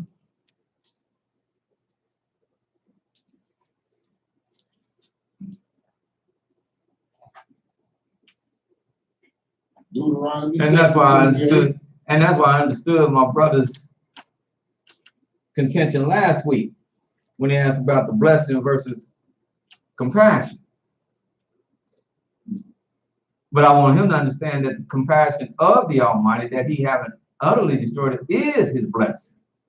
So we're not having to sit here and wrestle and tussle thinking we here on this end and we here on that. We right there, but I understand what you're saying, that you don't feel that you fully blessed and can't feel you fully blessed until you have your very own destination, what they call manifest destination.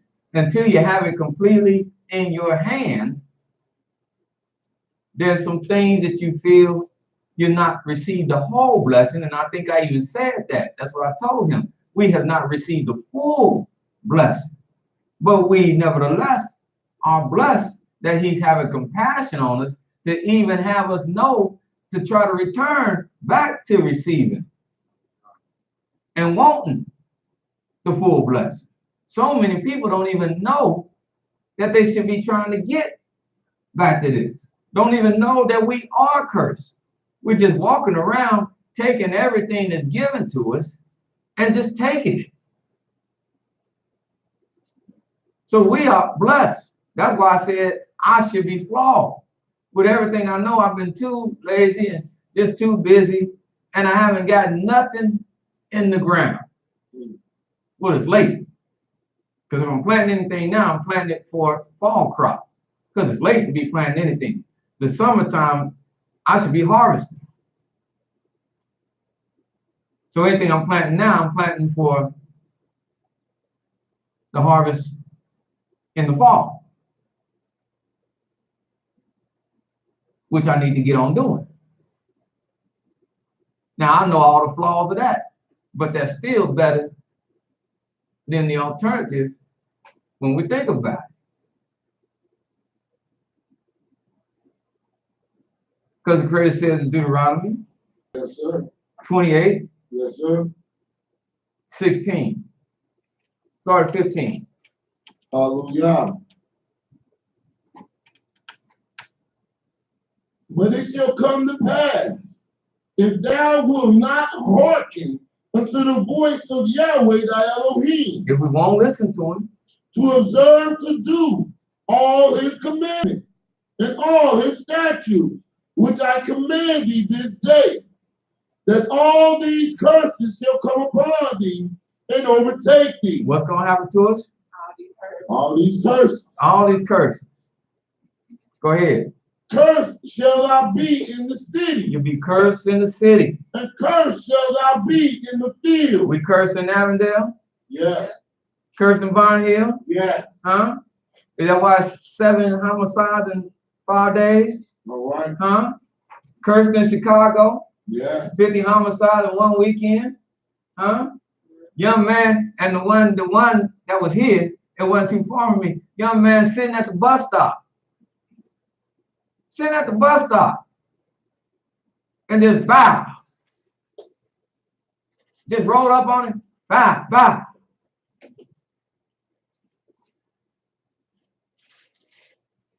We cursed. There is no denying that. People don't want to hear it, but there is no denying that. You're going to go home tonight. Some folks done lost their life foolishly.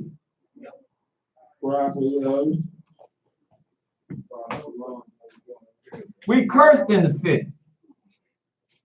Just as it say. We cursed in the city.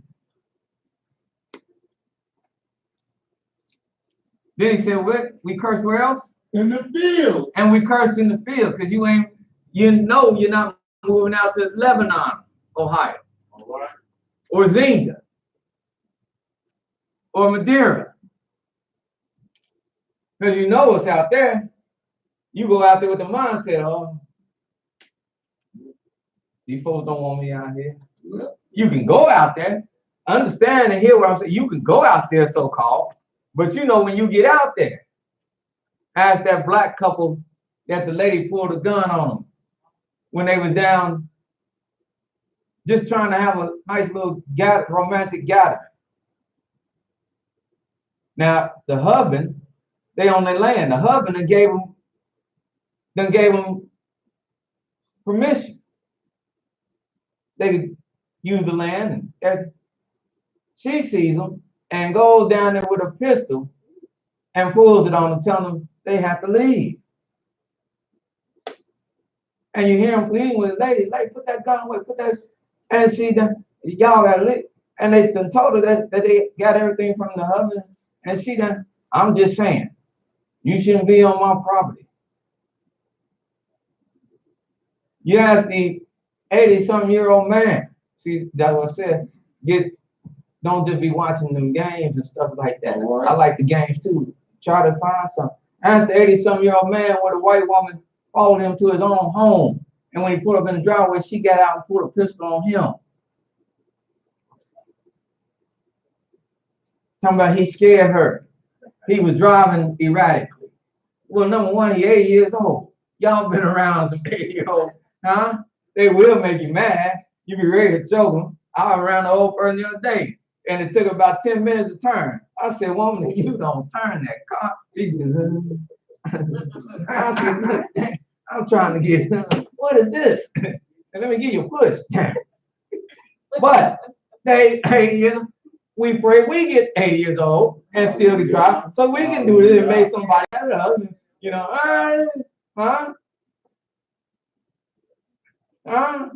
you just got to get control of your life. Ain't that serious? But she followed this man to his own home and pulled a pistol out on him in his own driveway. And he went to jail. And he went to jail.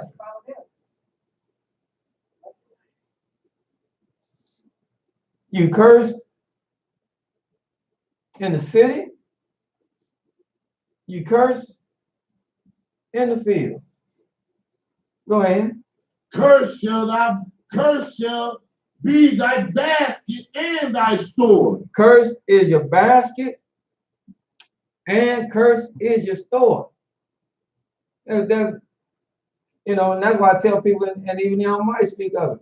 Number one, and I have to tell it, even though I know it rubs people the wrong way, there is no doctrine, and I can teach it. There is no doctrine of veganism or vegetarianism in the scriptures. There is none. I'm sorry to buzz bubbles. There is none. There is none.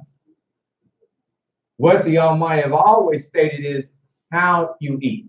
And he has always stated that your diet should be plant-based, and it's easier to be plant-based, but meat has always been able to be incorporated.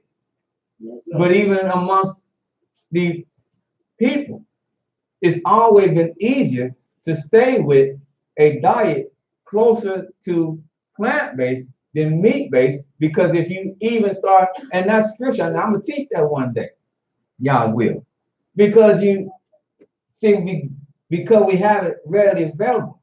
But that's why I say, if you come up in that way, you'll start to understand these things. It's a hard thing. That's why the Almighty went to David and used that analogy. He said, there's a poor man. He had one lamb. He said, and there's this rich man. He had many lambs. I'll get you.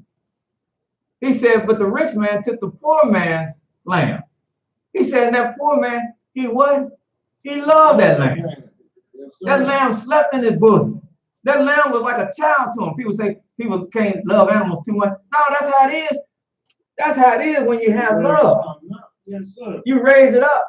That's a hard, you get close to that like anything else. That's, for some people, them dolls and pets, you see them, they shower love because that is their babies. That's right. That's their babies. All right. That's their babies. And that's why he took used that analogy to David. And he said, and the rich man took this man's land. Just like I watched the show, Boy Raising Goats. He didn't raise many goats. And he had to kill this one goat. You should have saw the young fella. It was on the news. He was all crying and brokenhearted and just, he was done. That he had to kill this one goat. And he done raised many goats, been around goats. And this was just threw him back. And they said, man, why are you so? He said, because it don't matter. He said, they like family. He said, we only do this when it's necessity. See, you'll understand that people wasn't, just because you can eat meat, that don't mean they had to have meat all the time.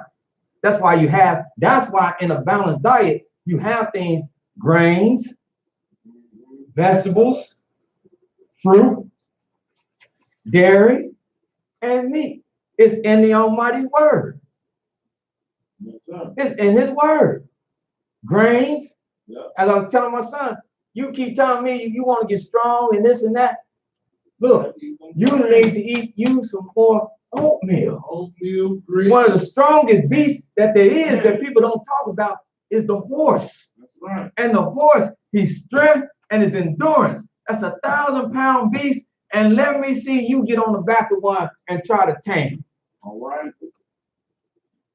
It's a marvel that them little bitty guys that ride them horses, them little jockeys can turn and can have. That's something to be marveled at, as small as they are. Yeah. As gigantic as that beast is, because he's one of the strongest. And his diet, his primary diet, is oats and grains. That's it. Oats and grains. Oats has essential oils in it. It had the fatty acids in it. Yeah. Like I said, when we went to school, my mother, morning we come down, especially wintertime, oh, you're going to get this bowl of oatmeal. Cream of wheat. You get some of this cream of wheat. Quaker Oats. I see it in my sleep. I see the little dude with the hat on in my sleep. Quaker Oats. You're going to get this oatmeal with a little sugar, a little honey, a little butter. Nice big hot piping bowl of oatmeal. Tell me what time you was hungry. About time dinner came. Lunch was rolling around and you wanted something. You got lunch because school gave you lunch, but you really wasn't hungry. That's what if you wanted something. You got that oatmeal. You got that cream of wheat. You got that cream of wheat. The only reason why I don't like cream of wheat now because I got all my sisters fixed it, and it came with lumps. And I said, "What is this?" And you try to swallow it down, big lump, get right here. You like, but with muffin, you go through a bowl of cream of wheat, and it's stuck to you. It strengthens you. I tell you, if you eat oats, like the doctor, like the one little doctor said, I remember when I went to the hospital, one trip we went, and the little doctor, she came in, of course, she got her MD, so she know everything. Mr. Israel, she like, does Gabe get enough milk? I said, yeah, he gets plenty of milk. She said, because you know milk is essential. I said, he gets plenty of milk. What kind of milk does he drink? White lady, talking to me like she condescending. I said, he drinks almond milk. Now the sister she's a doctor too, so she's a doctor. I know training, she's a doctor, so she's type of stuff in. I said, he drinks almond milk. So the little one doctor said, I don't know, you might want to look and see into getting him more vitamin D coke in it. The sister said, hold it. I said, Mr. Israel, you keep doing what you're doing. She said, because almond milk has more essential value to it than vitamin D from a cow every day.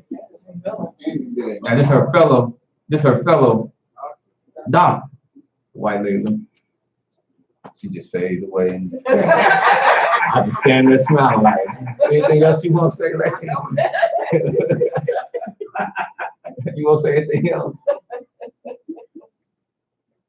And even almond milk, it ain't hard. You boil, all you do is boil the almonds, and you'll see the water start to cloud up. That's all it's doing, is pulling the essential oil, is pulling the oil out of the almond, and it's clouded up, and that water will become cloudy, and it's just white, and it's milk. I drunk cow milk. I was lactose intolerant. I went from that to goat milk. I could take it down. I went to almond milk. No problem. No problem. That's right. That's right. I'm back, baby. That's right. That's also, and seriously, why do you think? See, it's wisdom. Yes, sir. That's why George Washington Carver was what he was. Oh, One thing, Man. the nut, not even peanut, the nut. And he took the nut and branched it off into thousands of different things because it's got things in it. That's why I said grains, oats, Natural. these things, you eat them. Fruits, vegetables. They say you don't have to believe, brother. Look in the world in which you live in. They do sustain. Look in the world in which you live in. That's why the Almighty, that's a grain. Really, that's a grain when he says, and the lion and the ox shall eat straw. That's a grain the Almighty is talking about, both of them sitting down and eating. So when that lion get enough of that, he don't want to run out and necessarily chase nothing or have to chase nothing, because that grain will fill him up.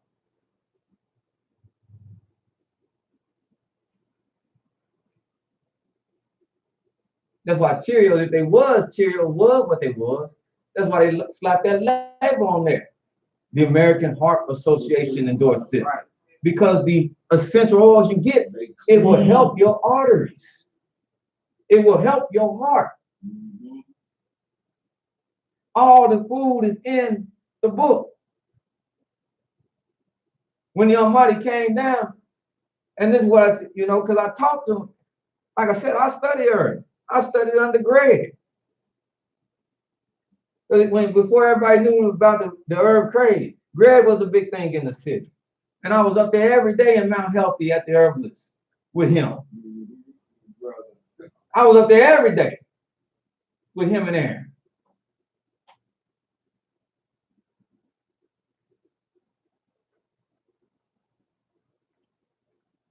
And he always taught it's just as said, but it's the basis, but it's supplement. And he never stood on a vegetarian.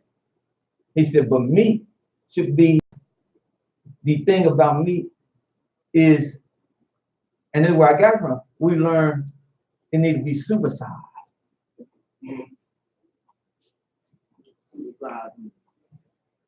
It needs to be supersized. I need, like when brothers, see, that's why I can go a long way when we have events. If you know the right thing, you don't need, it go a long way. That's why we look over and say, man, we got food left over. It go along if everybody know how to eat. But when you got a brother and they got the Leaning Tower of Pisa on their plate, because they got 4 and 5 pieces of chicken and the plate leaning like this, they done went down the line trying to get everything, and now you coming back and nobody can get nothing. You don't need, you get you one piece of meat, you surround that with those essential things, greeneries, fruit, grains, you surround it with that. See, Almighty has blessed me.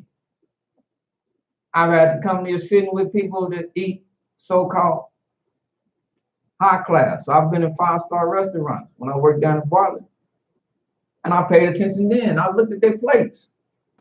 The cuts of meat, small. Water, salad, bread, the cut of meat is small. They don't be sitting there talking about, this ain't big enough. You go back there and cut me another piece of meat and make it. No. Because once they eat on all that wine, That's why scripture say wine is married for the heart. All these things are people knew. And they are full and they satisfied. What do we know? Buffet. Ain't got to run down just It's the miseducation. It's the miseducation.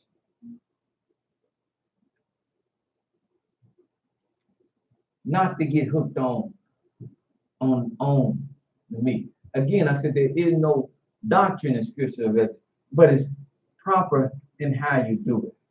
As I always ask somebody, if meat was that terrible, then we got a big problem. Because even the Creator ate it. Even his angels ate it. Even his priests ate it. That was his gift to them. That when they gave the offering, you get the special part of the meat. But you must search what they did, how they did, the way they fixed it. Boiling it instead of frying it. We eat too much fried food. That when you put that layer of coating on it, it traps in what's supposed to be rendered off of it. That grease you see falling off of when you put it on an open pit, you see that grease fall off, and you hear it. That grease that renders off of it is supposed to render off, but when you put that breading on there and you fry it, you trap that grease between that meat and that bread. You trap it in there, and that becomes the grease. That's the fat rendering off of it that you don't want, and that becomes what's bad for you, and you're eating a lot of that. And now that's what gets in the arteries and clogs it up. That's why you didn't see them talking about a diet of fried meat. The meat was often either sod, what they call boiled, where you can see the grease come off of it and you pour it off of there, or it would put on a pit. Once it starts cooking, it just drops. That's why George Foreman became so rich with that little grill, because it take all he flat skillet. It was just it. He said, let's tilt that thing and let it run, and it take it all away. And it made a fortune. Something so simple. It made him a fortune. Because everybody and the mama had a George Foreman grill. But it's understanding concepts.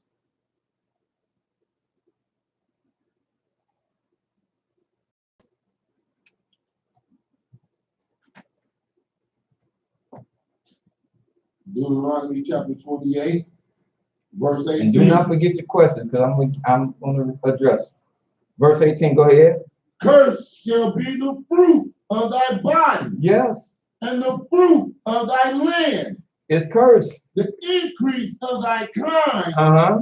And the flocks of thy sheep. Now this is something, because he said, cursed should be the fruit of your body and the fruit of thy land. See, it's disobedience. These curses didn't, and I've been reading this, and this just hit me. These curses didn't just wait till we got out the land to hit us. He said these curses started coming on us while we were in our own land. Because he said, your land. If you fail to execute things how the Almighty designed them to be executed, I don't care if you go to the moon. These curses will follow you if you don't stay in the natural parameter of things. All right. If you do not do as he laid out for us to do.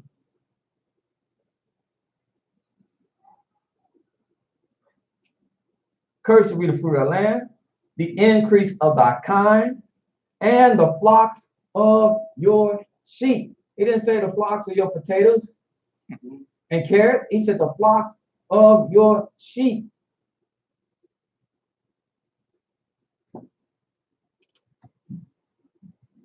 Cursed shall thou be. And what you have, so what do you have? Why is it cursed? Why is it cursed? It's cursed because you go to the book of Job. So my brother asked me, I have to deal with this. You say, what's wrong?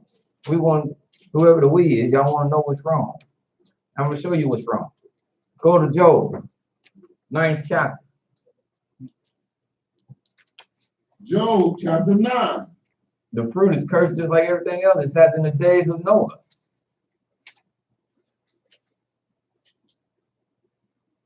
Like I said, inherently, people be scared. I tell people, and there ain't no need to be scared. I was trying to tell them, there ain't no need to be scared of no species of dog inherent. Because the dog, you bring them in your house, the dog is looking, you have to understand. People don't understand. See, when I brought my dog, that's the first thing I looked at tapes to get understanding. What am I dealing with? Understand I'm dealing with a life force like everything else. But let's understand it like, well, one, it's a pack animal. So it looks to fit in. See, many people don't even know it looks to fit in. Don't look to come in your home and stand out. It looks to come in your home and fit in like it would in the wild with the other pack. So somebody had to show it direction. You have to establish the hierarchy. Who's in charge? Once it understands that, it'll take its place. And I saw that when I had he'd just take his place. When he was confronted as a puppy, when he was confronted with another German Shepherd, and that bad boy was full grown, he came and stood over him. My little boy, he dropped his head and backed up till he couldn't go no more because the counter had him.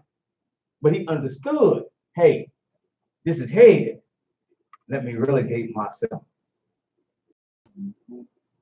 See, we lack understanding of things. Scared for no reason.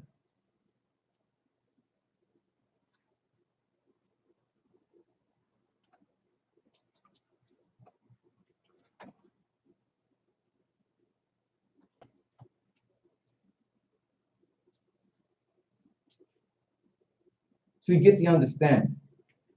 And as I said, there is no bad species of dog. It is not the dog in itself, unless the bloodline is bad. It's the person that has the dog. Amen. Just like in the days of Noah. The beasts were corrupted because man was corrupted. Then it said man, in his corruption, he corrupted the beasts of the field, the fowls of the air, and the fish of the sea. Man had put things out of whack. And what man? You got Job. Yes, sir. 9th chapter. Yes, sir. 24 verse. Hallelujah. The earth is given into the hand of the wicked. He covered the faces of the judges thereof. What's been given into the hands of the wicked? The earth. The earth. And that's what's wrong. The wicked man run this world. And that's why Daniel said, but I saw one like the Son of Man come on the clouds. And he came with judgment. And unto him was the kingdom given. The kingdom taken out the hand of the wicked and given to the Son of Man. So that the Son of Man could sit and execute judgment and justice of Yahweh and bring this world back to what it should be. Because right now the earth is given to the hands of the wicked. He covered the faces of the judges thereof. If this is not the wicked rule, where and who is he? They run the world for greed. They run the world for violence. Yes, sir. They run the world for destruction. Yes, sir. And the wicked know no shame. None. They run the world in deceit. Object horror.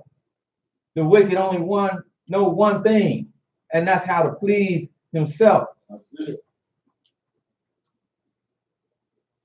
That's the spirit of Gehazi. That's the spirit of Cain. And that's why the Almighty marked them like he did, that you might know who the wicked is. Hallelujah. But pay attention to the spirit. Because the earth is given into his hands. If not, who and where is he?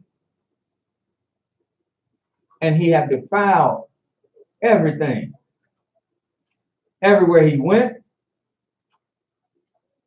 everyone he's known, he's defiled. Man has been living in harmony with nature, with the almighty world for centuries, and let the wicked one come. All that's over if you accept. Like I said, not joining in it, but that's why they told that one cat months ago when he tried to go be a missionary, talking about he would die for Christ. They took him up on it. You said you're gonna die for him. Well, we're gonna take you up for it. Come over here with that. They killed him, beheaded him. Yeah. Yeah. They say you love him so much, we'll let you be with him then. You ain't bringing that here. Because they have a history of knowing they've been around for years without anybody coming to tell them how they should live, try to revolutionize and change their life in the way they want them to operate. Because he was a missionary. If he got a foothold, just like the plan always has been, if he got in, then the next step was to come with the troops and take over.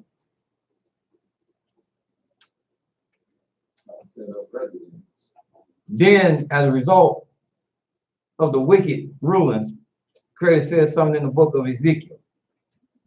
He gave this prophecy.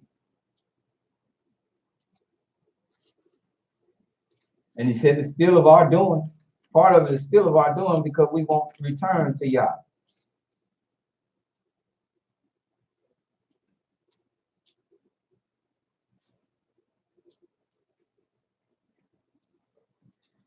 Fifth chapter. Ezekiel chapter 5. Give you one started right now, started verse 5. Hallelujah. Read 5 and 6, and then you're gonna go down to 12. Thus said Yahweh Elohim, this is Jerusalem. I have set it in the midst of the nations and countries that are round about her. And she have changed my judgments into wickedness more than the nations, and my statutes more than the countries that are round about her. Did y'all catch something? Yes. What'd you catch? That Jerusalem changed. What else? They changed Yah laws and made it more wicked than them that was around. What else did you What they catch? was doing. What else did you catch? Anybody?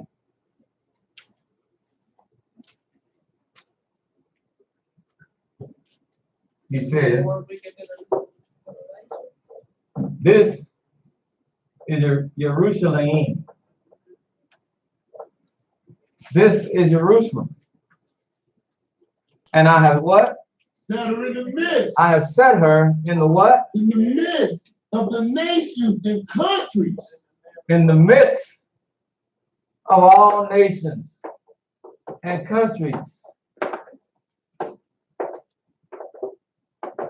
East, west, north, south, everywhere you want to go. This be Jerusalem, and I have set her in the midst of all nations and countries, that all nations and countries might have access to her. Hallelujah. That's why they're fighting over it today. Yes, sir. That's right. Because she's still in the midst of all nations and all countries. This is the center of everything. And that's why they're fighting over it today. As Scripture says, the glory of all lands. I have set her in the midst of all nations and all countries that are round about her. But she Did what? Changed my judgment into wickedness. More than the nation. More than the nation. And Remember, that's why he said, cursed will be your land. We became the wicked ones first.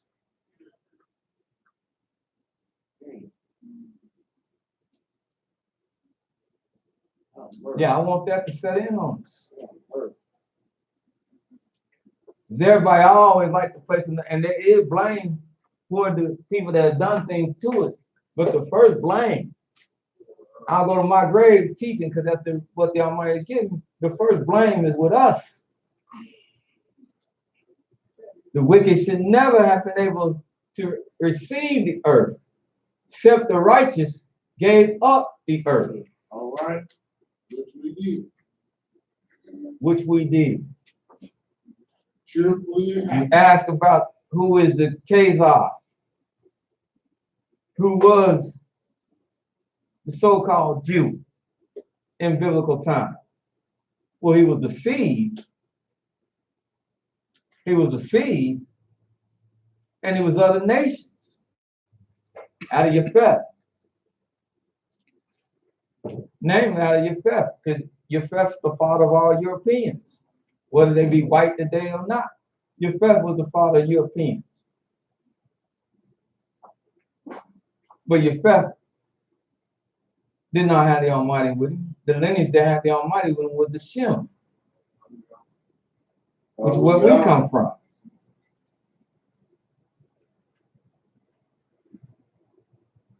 We had Yah, and it was entrusted in us to keep Yah, and we failed.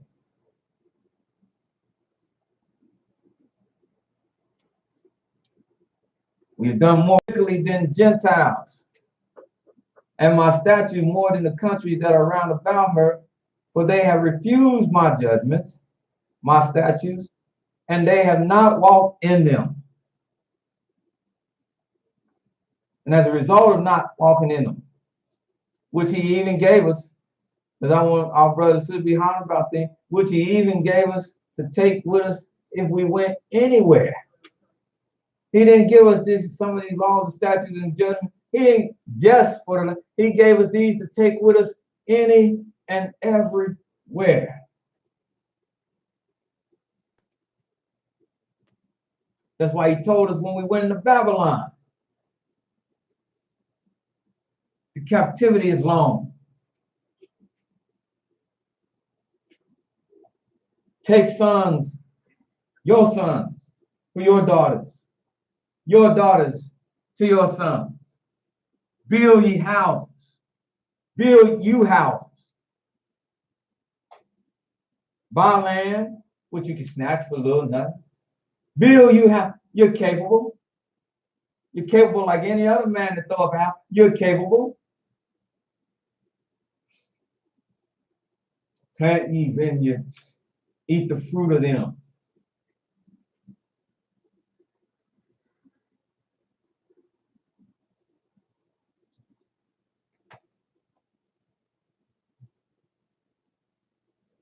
That's why there's no power base.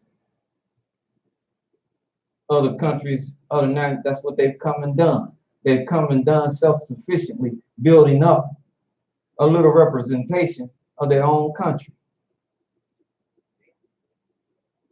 Like the Italians.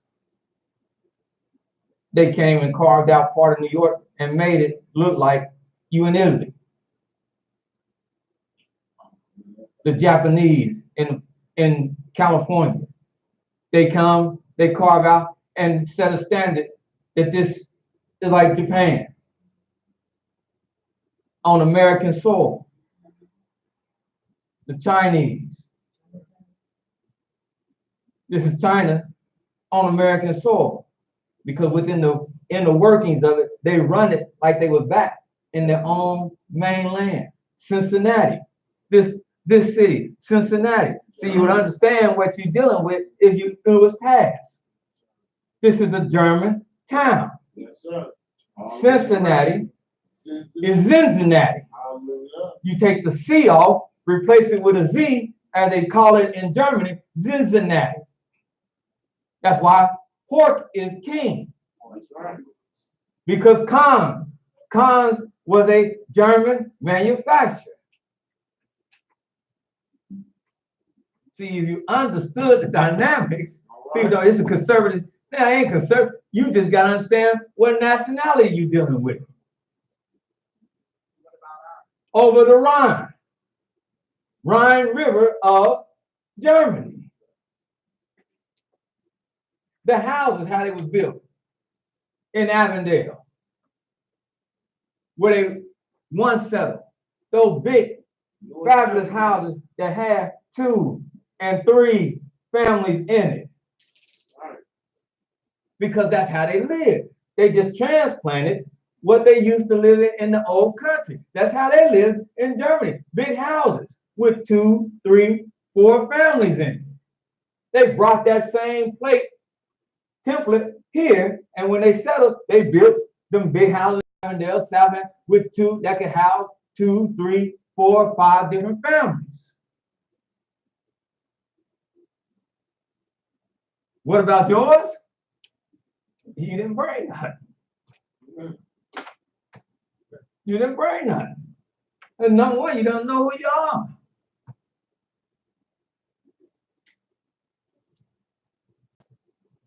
What we have, when I say that, I'm talking about what we have is the mind of a captive.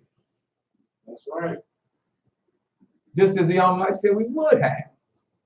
See, these people didn't have the mind of a captive.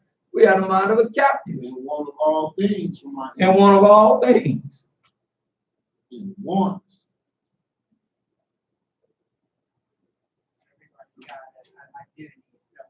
Except us. And that's why they don't want you to have an identity. Right.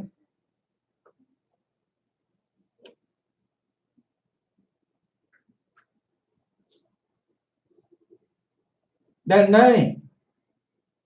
Yes, right here. Another. Oh, that none. Oh, hey, wait a minute. Now, Lord forbid, they start acting like it. See, because there's still the way to go. We work to, there's still the way, because you're Israel, but you got Yeshua. But we still missing the boat.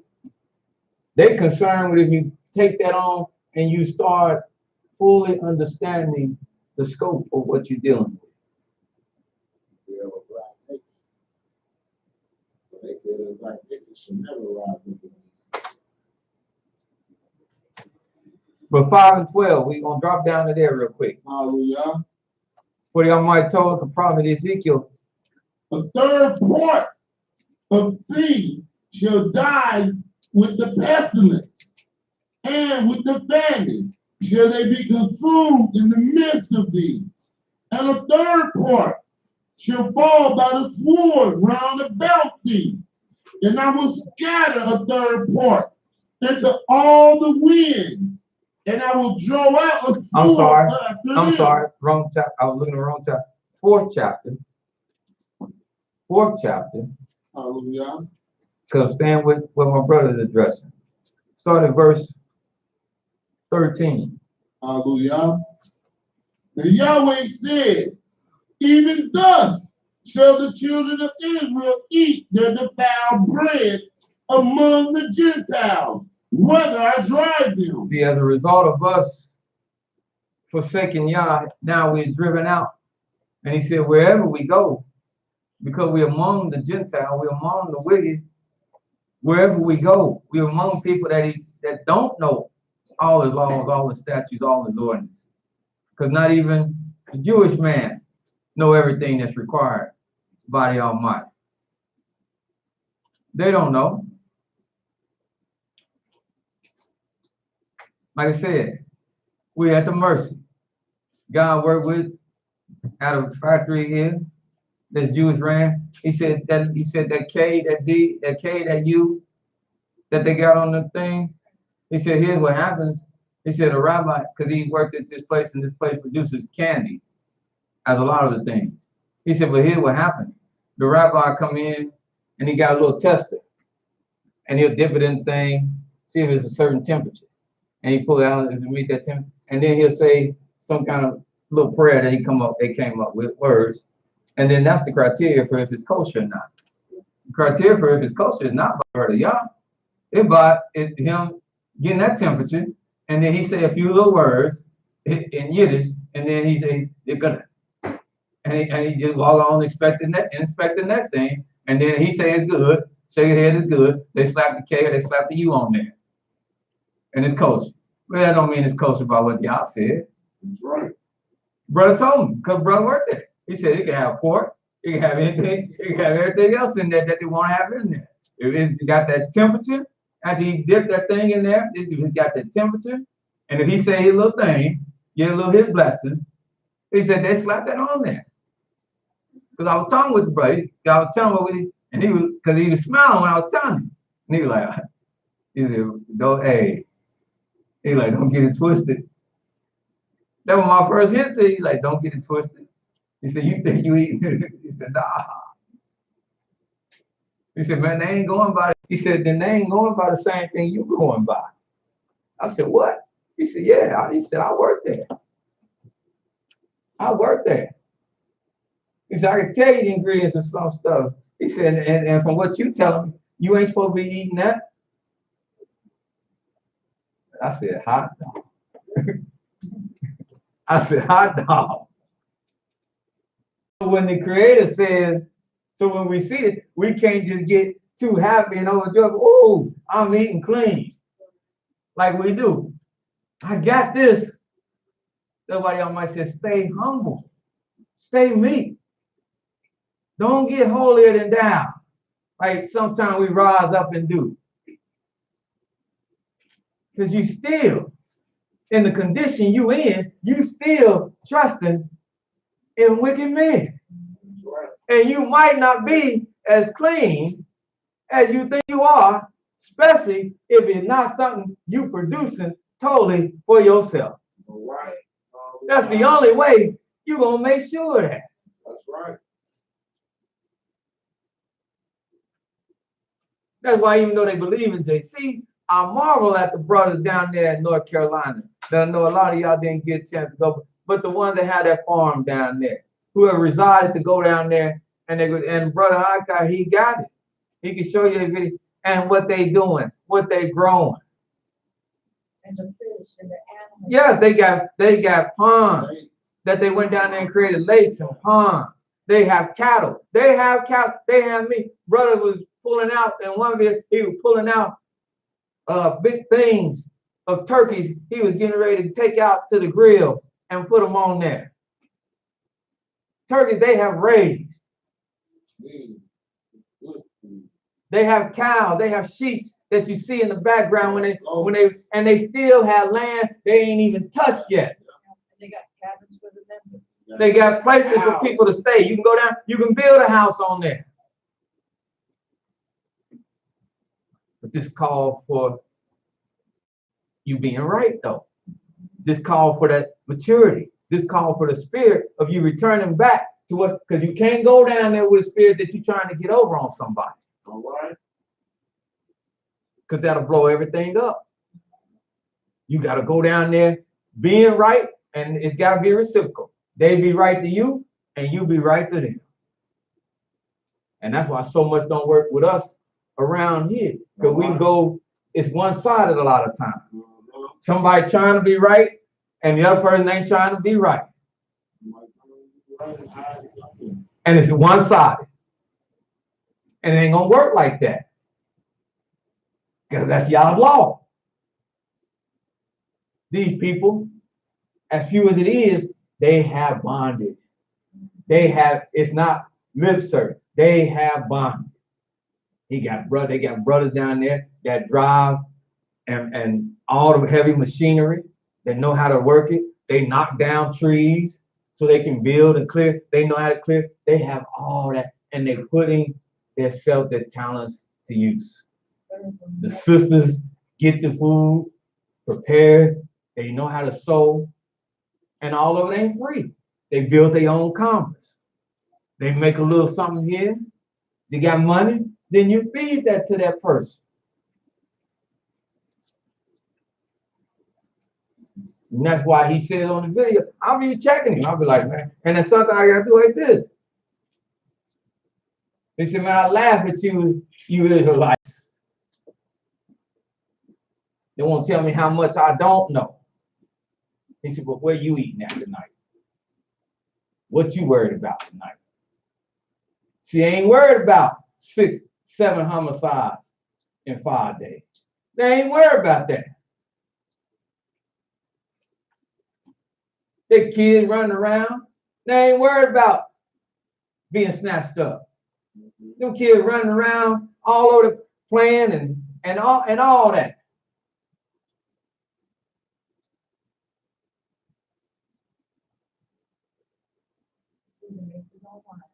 They make everything. And it's not that they don't have interaction with the rest of the world. Because I said, where do you think we bought this heavy machinery at? He said, I'll tell you where we bought these machines. We bought this from an old white man who was ready to get these things up. And we went and paid little or nothing for it. And now we have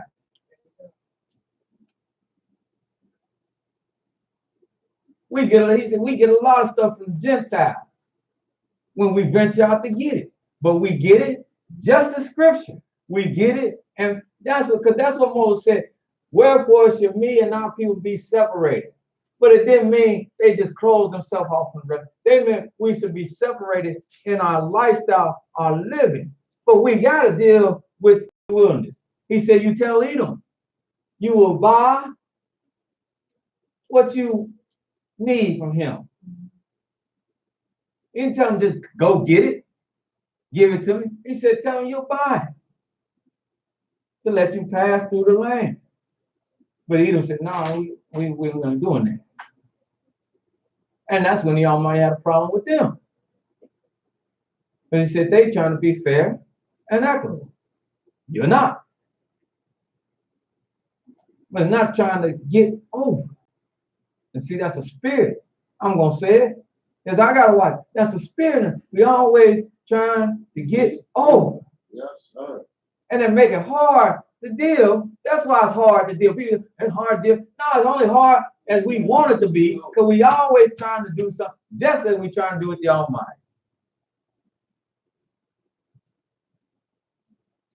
It ain't hard. We ain't the scum of the earth. We ain't the scourge of the earth. We ain't the people that can't be dealt with. But we do it ourselves. As I sat with them people in the home, they said, yeah, see, that's why we had Christ, because it's written in the New Testament that you couldn't keep the law. I said, and sir, that's a lie. So if it's written that you couldn't keep the law, that's a lie. He said, that's why he came and took the law away. I said, that's a lie. I said, because the children of Israel problem was not that they could not keep the law. The children of Israel problem was they did not want to keep the law. All right. And there's a difference between not being able to keep it and not wanting to keep it. All right. Those are two different things. Yes, sir. Their problem was not that they could not. Their problem was that they did not want to. Indeed. You could. They could. They just chose not to.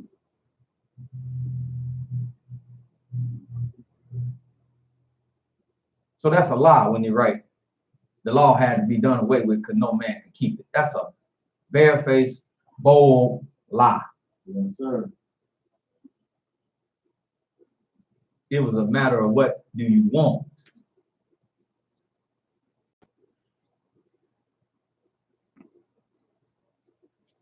And we then didn't want what was right and good for us. And today, we still don't want what's right and good for us. And now we even, just as then, we even think we know what's right and good for us. And most of the time, we don't. And now we've been given what the Almighty said he would do. We've been given the fact where we think somebody else is better for us than even ourselves. That's why our young men think, young might have told us, but that's why our young men think it's not that we on no racist tip. They think they're women are better than the daughters of Zion. Yeah. And they think that because that's the mind they've been given. And that's what they say. But ask them brothers how many went through them divorces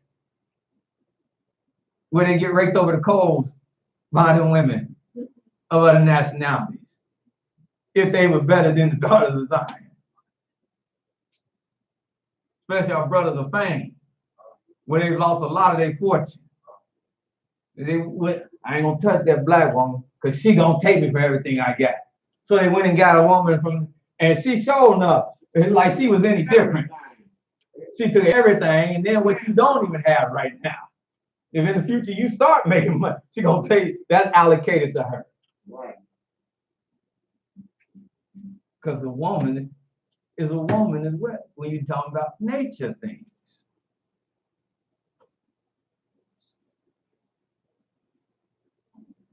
But we think it's so much better.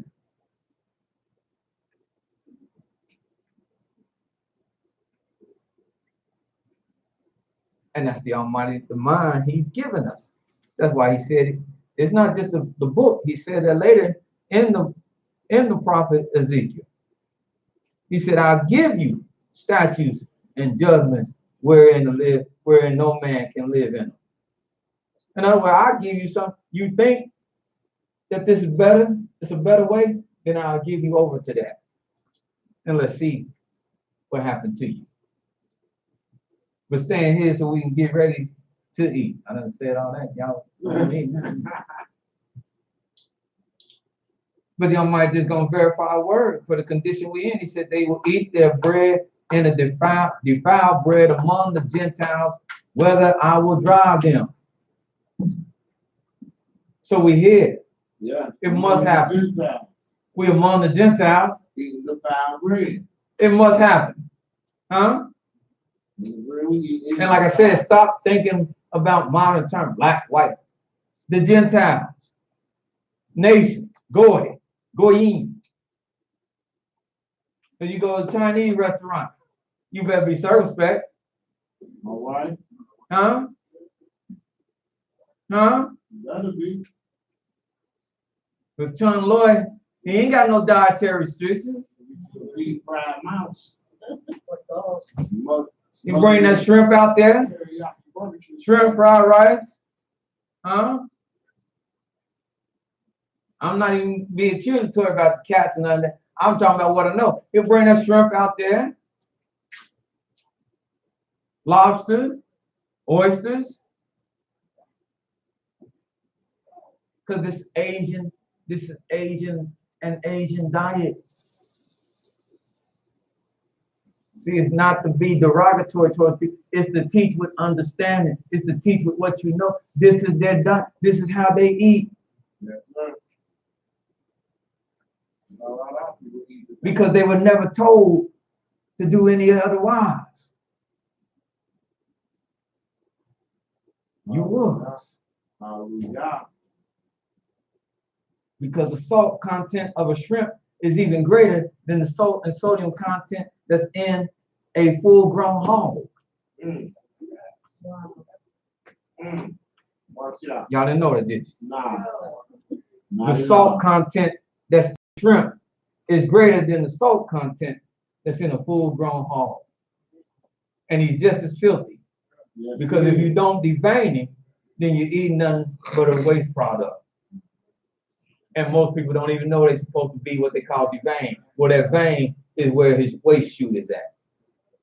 That's why when you eat them, they're gritty. That's what you're tasting, that grit. That's sodium.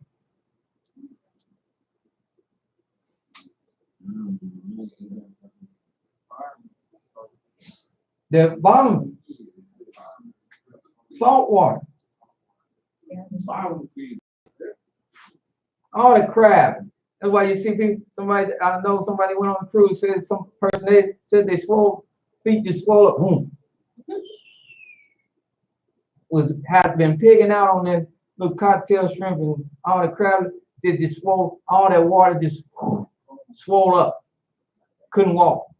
On the cruise and can't enjoy the rest of the cruise because they just swole, can't walk.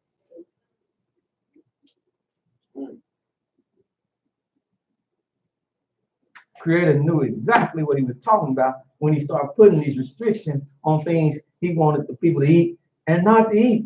Hallelujah.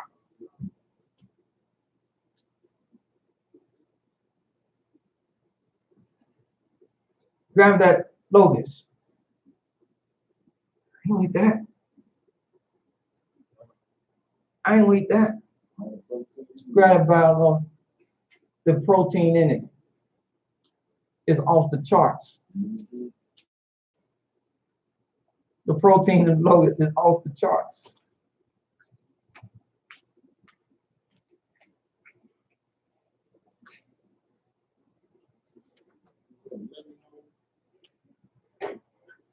But Chris said they will, this is what it will happen. And the prophet said, then said I, Yah, behold, my soul has not been polluted, for from my youth up, even till now, have I not eaten of that which died of itself, or is torn in pieces. Neither came there abominable flesh into my mouth. And that's the thing. If you know, right? People say, well, I've been eating it. But if you know this is what gave you hypertension, if you know this is what giving you diabetes, Right. if you know this is what making you sick as a dog, made your grandmama sick, made your daddy sick, made your mama sick, then why you gonna give that to your child? All right. Because that's why he able to say from my youth. Why from his youth? Well, he wasn't cooking for himself all the time. They were cooking for him. And they had his best interest at hand as a youth. That's why he said, I ain't never had nothing that would make me unclean. So, you know, so even if you can't give up chitlins, why give that to your kids? All right. Huh? I praise y'all, me and my brother, I praise y'all that y'all would say had us immune from chitlins. And anytime they try to put a little bit on our plate and make us eat it. Okay. All right. Get in here with that comment and get ready to clean this up again. Because it just didn't sit with us. And they tried. And chop it up real fine. Maybe they ain't chopped up fine enough. Eat it. We can cry. We can get it out. All right. Yeah, you get in here, get ready to clean this up. And they mad at us. They mad at us. They won't get mad at us. Now praise y'all. They built that in. They had to fix something else. Why the boy can't eat them things? That was y'all. That was y'all. I just had to give up the other stuff. You know, like a little honey baked ham and all that. Yeah, that was just trouble. It's nice. Yeah. It's a long time to work back. But give your children, at least look out for them. Then he said, lo, for I have given thee cow dung. He said, all right, well, I give you cow dung for man dung. See? That's something. Yeah, but look at that. And thou shalt prepare thy bread therewith. See, it's a lot. That's what he used to tell me. He said, you see things that's there and it's not there. What do you see in that 15th verse? We're gonna make bread out of cow dung. What anybody else? What y'all see? See, yeah, you don't come here like I said, this ain't church. This like school, I know. And y'all thought y'all were done with school for the rest of your life. What else do you see? Like, so we're trying to learn how to think. It's like the next man done got to Now, what do you think? Anybody else see something? Well, let me show you what I see. He said, because he was talking about first, the Almighty told him, I give you dung that come out of man. Then when he said, how unclean, dealing with the uncleanness, the Almighty said, well, okay, I'll give you dung still to cook with, but you'll cook out of cow dung. In other words, the dung of the cow is cleaner than the dung that come out of man. Yes, it is. Because of what the cow take in. is cleaner than what man take in. Now you see it? Yes. Huh? Yes. And if you don't see it, don't say it. Do you see it? Yes. You see, you're still gonna eat with you gonna prepare it. You're gonna prepare it with dung. Burning, yeah, burning. He said, but the dung, you're gonna use cow dung because that's even cleaner than the dung that's in man. Because man dung is what he got going on down there in that little digestive tract is just pitiful.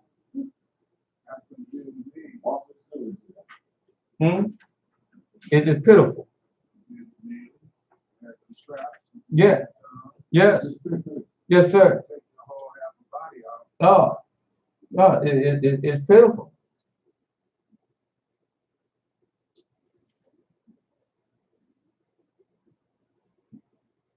So I digress, but I want to answer that.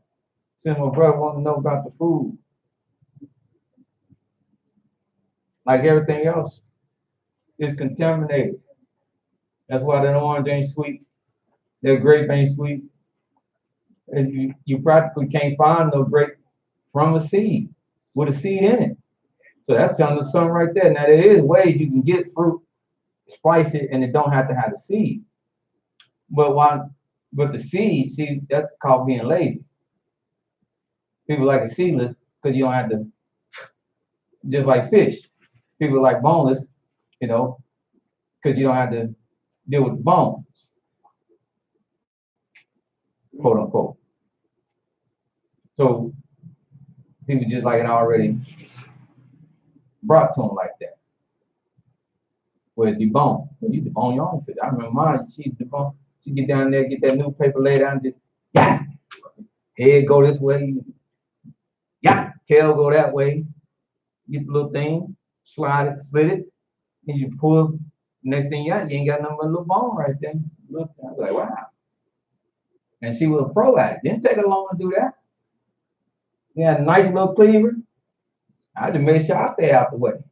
She had that cleaver, boy, she hit that back, got that head woof, and throw it in one bucket, hot tail, it go in the bucket, pull that bad boy, all you got a little bone, go in the bucket, fillet it, season it, put it in a plastic bag, seal it, whoop, freeze it.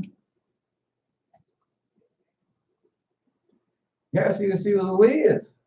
She was a whiz. See, I grew in that, man, know what I tell them, night and day.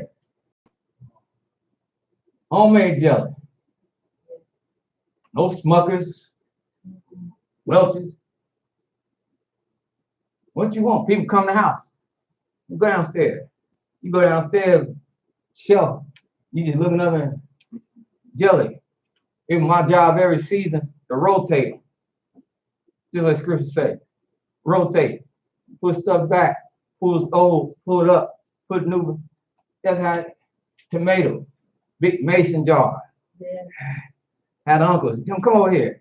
In his bigger hands. He just Then when you got over this, you have to call him back over there. Come over here. Yeah. Pots. Tomatoes. This is what she used in her spaghetti sauce and stuff like that. What the Almighty blessed me with coming up, I didn't know because it would fit right in once I got up. Ice cream. We had ice cream on one of them old churner things, wooden things. To get that ice, put it in there, put that stuff in and turn and crank and crank and crank. Or my father get out there and crank and what is that? Ice cream. Huh? Me good, huh? And like I said, we ain't got to worry about reading no long paragraph. Talking about glinosuccal, glycinated, gotta get addition there, trisodium level 248, and ain't all that. Huh? Even when I didn't know no better. We go right over every two times a year. We go, and they go on now. So me, y'all probably don't even know. We go right over to Tasty Bird. How many of you remember Tasty Bird? You remember Tasty Bird wanna hear? Huh? You go right over Tasty Bird because 2 times a year they had them hares in there, them rabbits. We go over right 2 times, we go get them rabbits, and she put that on the table with big old biscuits, homemade biscuits where she done sifted flour and she in there. And see, I seen and people tell me, what is he talking? I'm saying it because I seen these scriptures. I seen her up 4 o'clock at night, what we thought was morning, 4 o'clock at night, and she in there, and you hear somebody in the kitchen, and she in there just with that little thing, just. And of course, the creator, but I believe that has something to do, because people ask her today, Sister Zuriel, she was over there one time, she said, man, she was like, how you do? Because she just turned 76. But I believe that all of that she did, creator first, but I believe that all that had a part in her longevity that she's enjoying today. Because as my son, she's still out in the yard. We had to tell her, will you please go inside and sit down somewhere? Because we noticing that she's starting to slip a little bit. So we don't like her being out there, you know. But she still, I mean, don't even have no more dirt to dig up. And she's still buying plants and putting stuff in the ground. Hey, woman, will you go sit down somewhere? Still trying to cook. Every year. I don't celebrate them, but she cooked. And don't know how to not cook. See, that these are the things I use to try to show her these principles of scripture. She still cook. My little brother come home, big meal. Where you stop that? And feed everybody. She'll feed all y'all. Look, she'll feed all y'all. Y'all show up. Boy, get in there. Boy, get in there, get you something. How many people you got with you? Yeah, get them kids.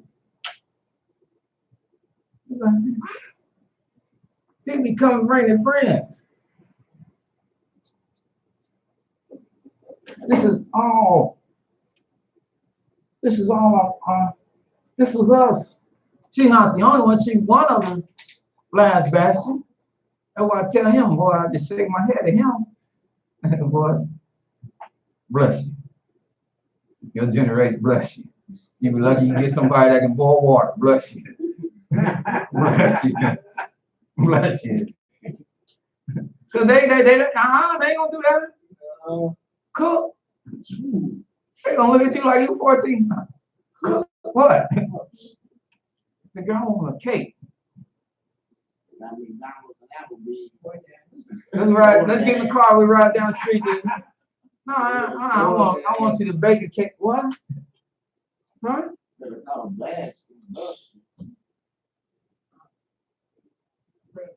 Yeah. That's laughable, Jack.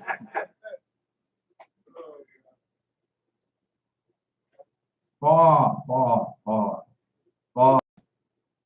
And I'm not saying about women because they're men. Far.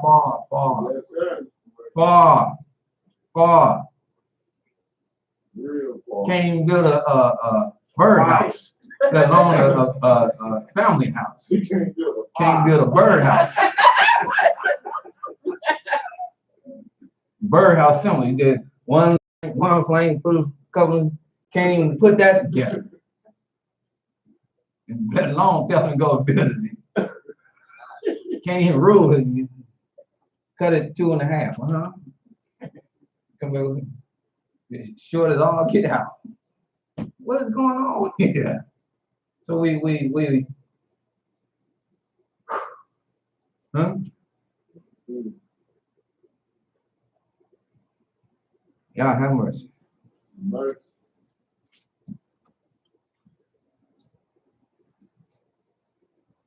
Elder, I hope you stay with the question. Yeah. I want to go to Genesis where it said that. Yes, sir. And the leaves will be our food. Yes, sir. Because that's what's commonly ran to. I know. That's where I want to go. Yes, sir. And that's what I know because that's what men go to. And but see, like I've talked with them, not to mention no name. Like I said, I sat with Greg. I'm comfortable mentioning his name, but I sat with some other herbalists, even some that y'all know. One brother, and like I said, it's not no knock on what they do, because I believe in that. But it's getting perspective. Because I talked with the brother when he was at one of the conferences. I talked with him when we talked one-on-one. And even he, as we sat there talking one-on-one, I questioned him about the doctrine of it, and he even said, you got me. You got me. Because I understand what he's talking about with that. And that's why I stress when I'm teaching that, because that's what people do. They grab things and they extrapolate things.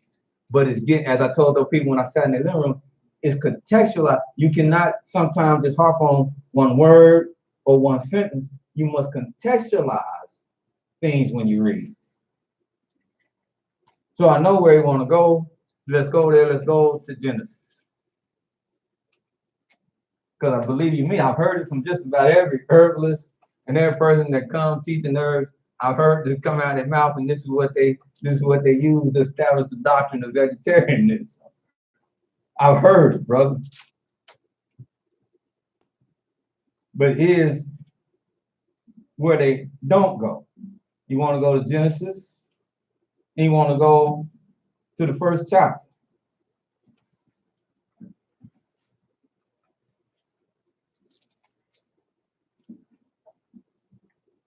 And then it's the spirit of understanding. The Almighty gotta give it to you. In the book of Isaiah, he said he created the earth. He formed it. He did nothing. He did nothing in vain. Even the way that he performed the heaven, the earth, the order in which he did it, the way he did it, it all has an orchestrated part that if he did it any other way, it wouldn't have been profitable. Genesis, first chapter. Hallelujah.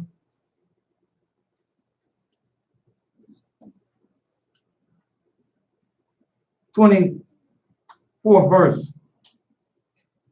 Genesis chapter 1, verse 24. And Elohim said, let the earth bring forth the living creature after his kind, cattle and creeping things, and the beasts of the earth Start at 20. his kind. I'm sorry, start at 20. Then so we're going to read this and then we're going to pray. Start at 20. And Elohim said, let the waters bring forth abundantly the moving creatures that have life, and the fowl that may fly above the earth in the open firmament of heaven. So let the waters swarm. My sister was talking about 80 miles by 80 miles. I'm still marveling at there's 80 mile by 80 mile ladybugs, she said, that's swarming over California.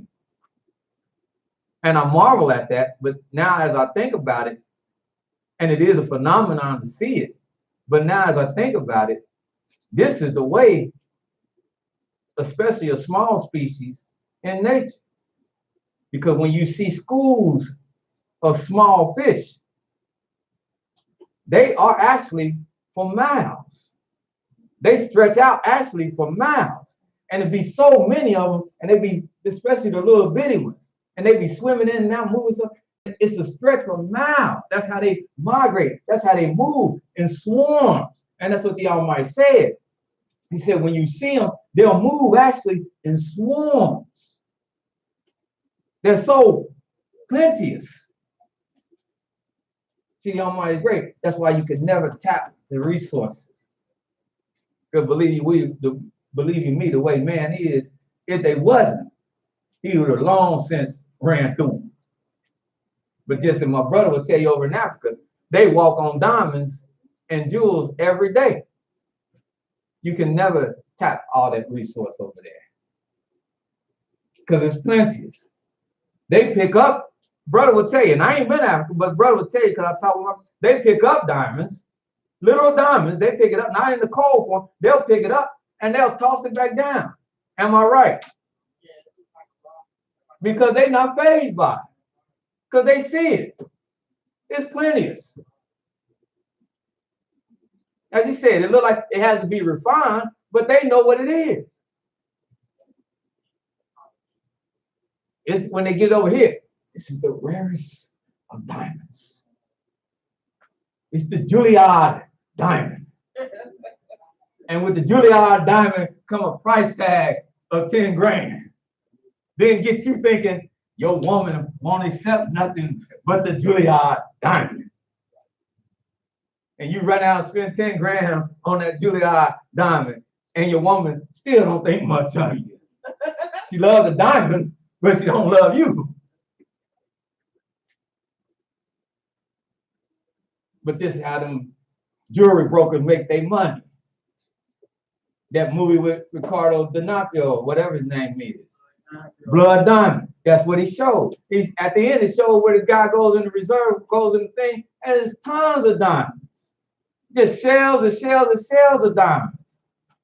But when they pull it out to sell it, they make you think, in the population, they make you think that this is so rare. You'll never see another one of these. Nowhere.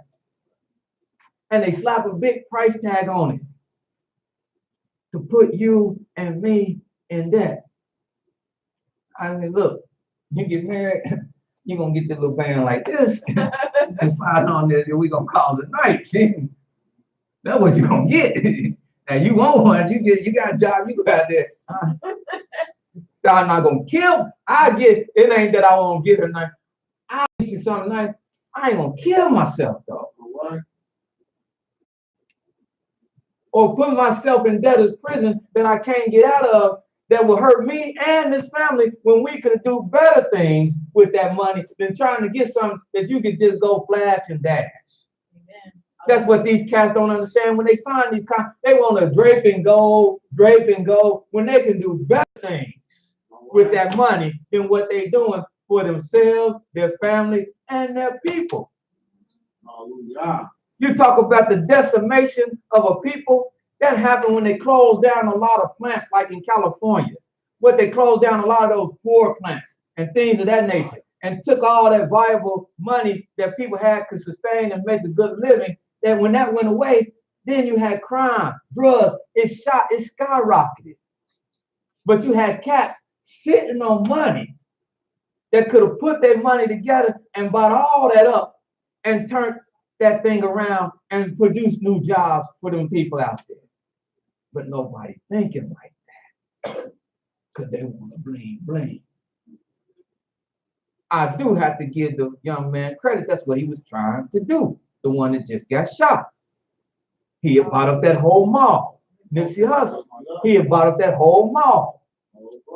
He had learning centers. Kids could go and get computer training. He had stuff he was doing. I don't agree maybe with the music, what he did to get, but at least he started doing things to, instead of hurting, he started doing things to help. And many of people believe that that's why today he where he at. Because the powers that be didn't want to see him take the only alternative that many of the men think they have, which is hustling and drug selling and dope gang. He gave them another way to look at achieving in life.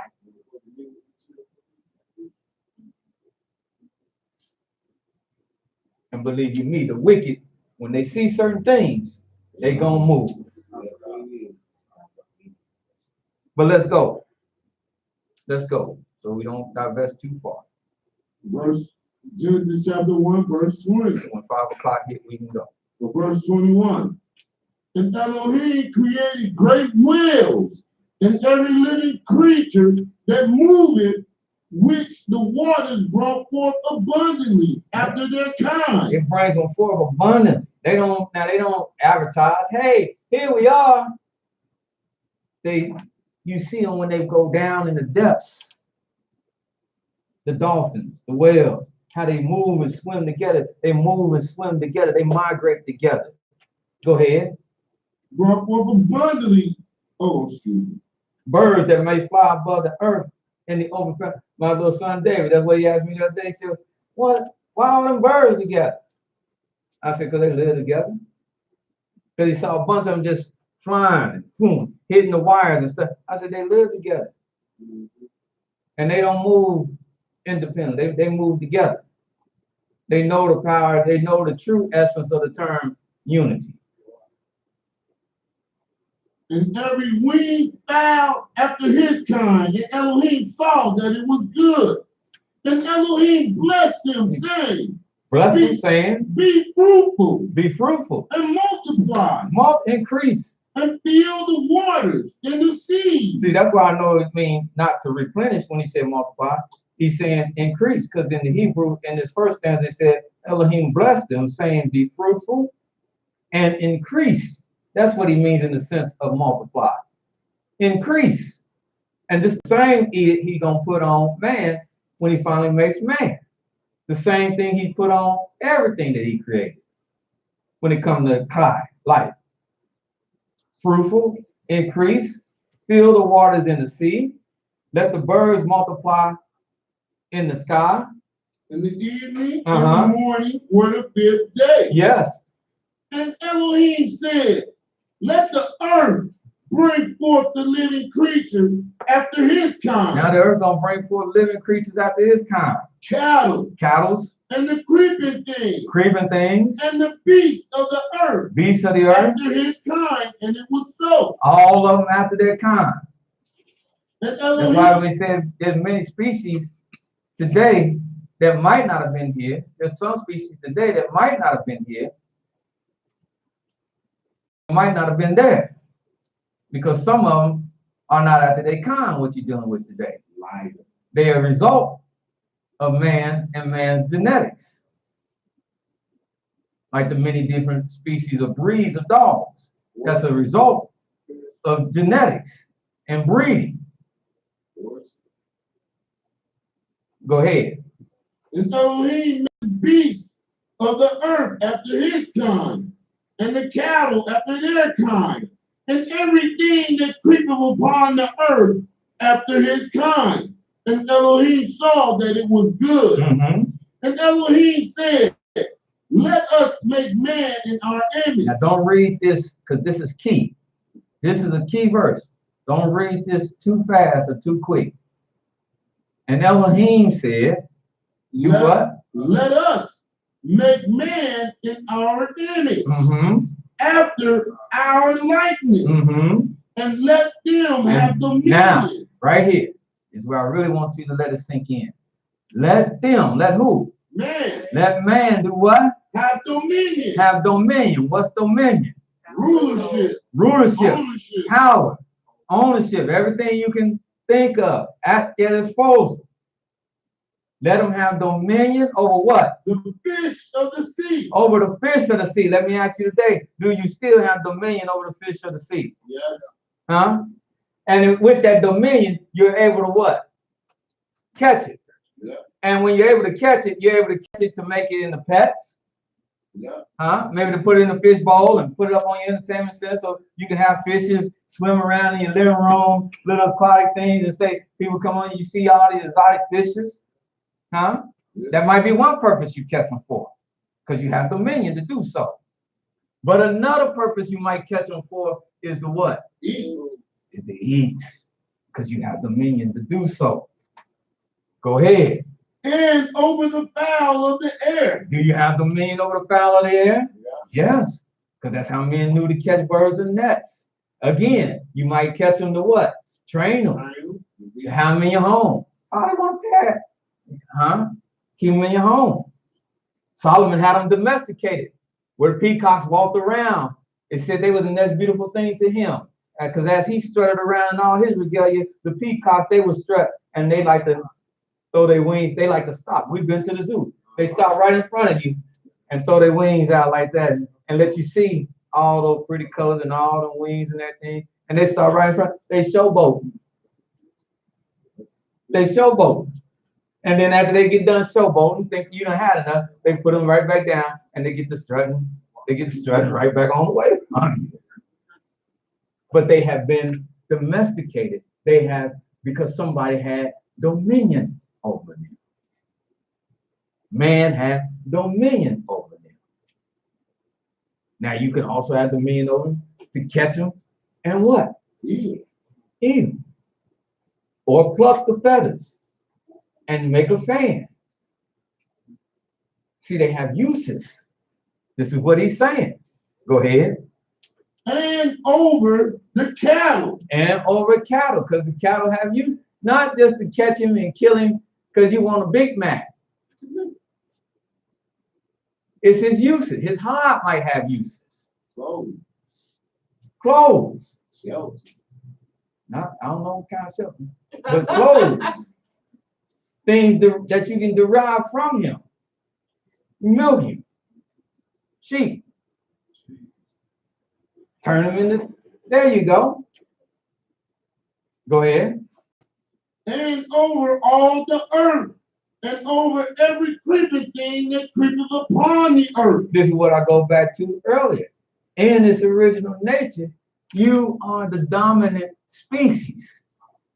That's why when people are scared for no reason of things like dogs and I got something and cats and stuff, but you are the dominant species. They are looking to be dominated over you. You just must understand. Now, when they take their stance, you went out and you start them and they hit that stand like this, that's because of this dominance, and they are trying to read your nature. So when they do this, they're trying to read something that you are not trying to read, and that is they are sensing where you're coming from, not from your physical, from your spirit.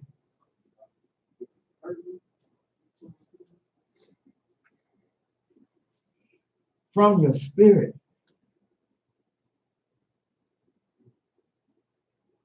And if they deem that the spirit is a spirit that's adversarial, you can come here. But if it deems that it's in trouble, whoo, gone. But if they read you and come in, and you know how to do it, Kosia, come in. Then they slowly, methodically, testing with each step, they'll come. And then you'll have a mate. You come out there next time, they'll be sitting there. I got one now. The little cat be right on the thing. I said, Joker, get out of here. I have to walk him up the street. But he there every night, just about. Because the nature. But you have that dominion. Go ahead. So Elohim created man in his own image. In the image of Elohim created he him, male and female created he them.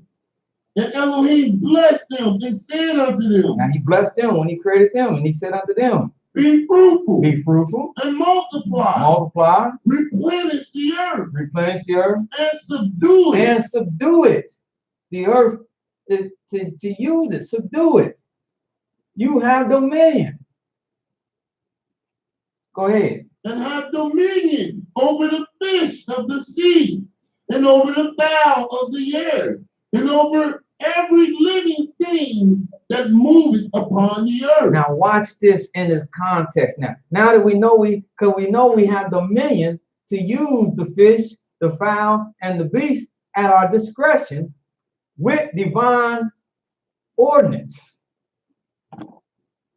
See, not just be crazy, but with divine ordinance. But we know we have these things at our discretion. Now, watch what he says. And Elohim said, behold, I have given you every herb bearing seed, which is upon the face of all the earth. Because the truth of the matter is, even the beasts. That's like I said earlier when he said, that's why he said, I give you the cow dung that you may use, because it's cleaner, because of its what? Diet. Because what is his diet? Well, his diet is the same thing we talked about before we talked about the cow dung. Oats, grains. So now what he's referring to is the same thing that you see them eat. That's why when they're telling you, and that's the big craze now, not that's where it come from, but that's the big thing they slap on label. This Angus black Angus cow is grain fed. That's what they'll try to sell you with. It's grain fed. This was grain fed. This was grain openly raised. That's what they sell you with. Because it's a selling point. You're getting the best because it was raised on the best. Because the controversy about how these animals been raised.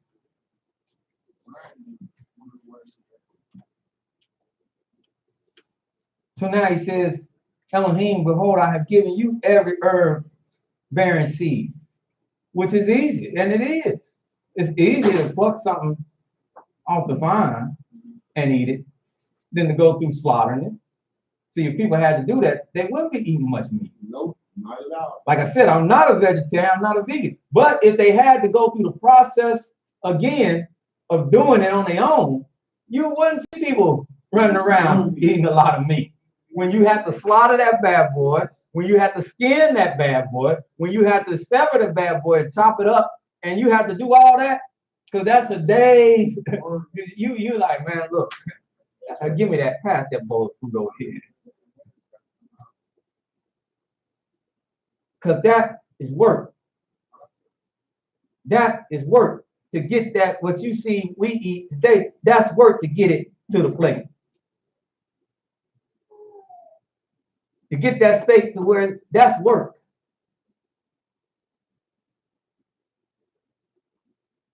See, that's why I said it's not that he was establishing doctrine of vegetarian. I understand what he's saying.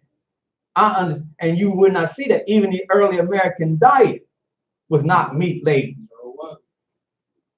Meat was reserved for hierarchy in the American diet. The early American diet was a vegetable-based diet. Do your research. That's why it was a lot of stews. Yeah.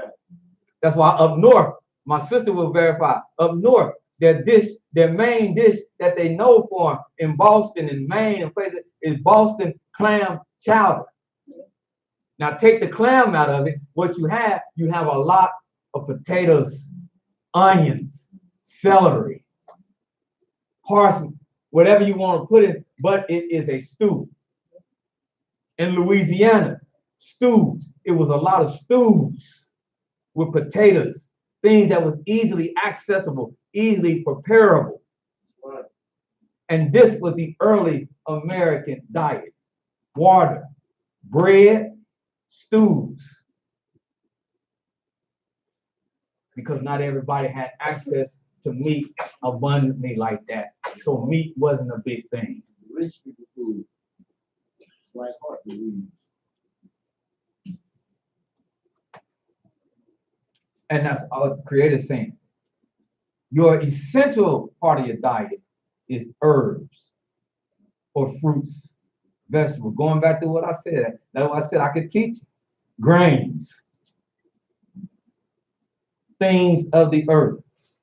But you have had dominion to be able to use the fowl, the beast, and the fish also as you see fit to incorporate that. Because that's why fish, omega-3, the fatty acid of fish oil, cod liver oil, that's what it is, fish oil. Dr. Whitaker, some of y'all familiar with him. He just went, when he was down in Atlanta, he did that whole, you can pull that up on YouTube. He did that whole dissertation. Dr. John Luss. Dr. John Luss, he's a herbologist, but he teaches that B12 comes, the highest form of B12, no matter what other people say, and he has put it up against other people in his field. The highest form of B12, or most vegetarians that he knows, is B12 deficient. Because the highest quality of B12 comes from an animal source and not the plant source. This is renowned all over the world. See, I ain't saying stuff because I just guess. I'm saying because it lines up with the Almighty Word, and these men are renowned. Every tree, then he tells them, the herb yielding seed, which upon the face of the earth.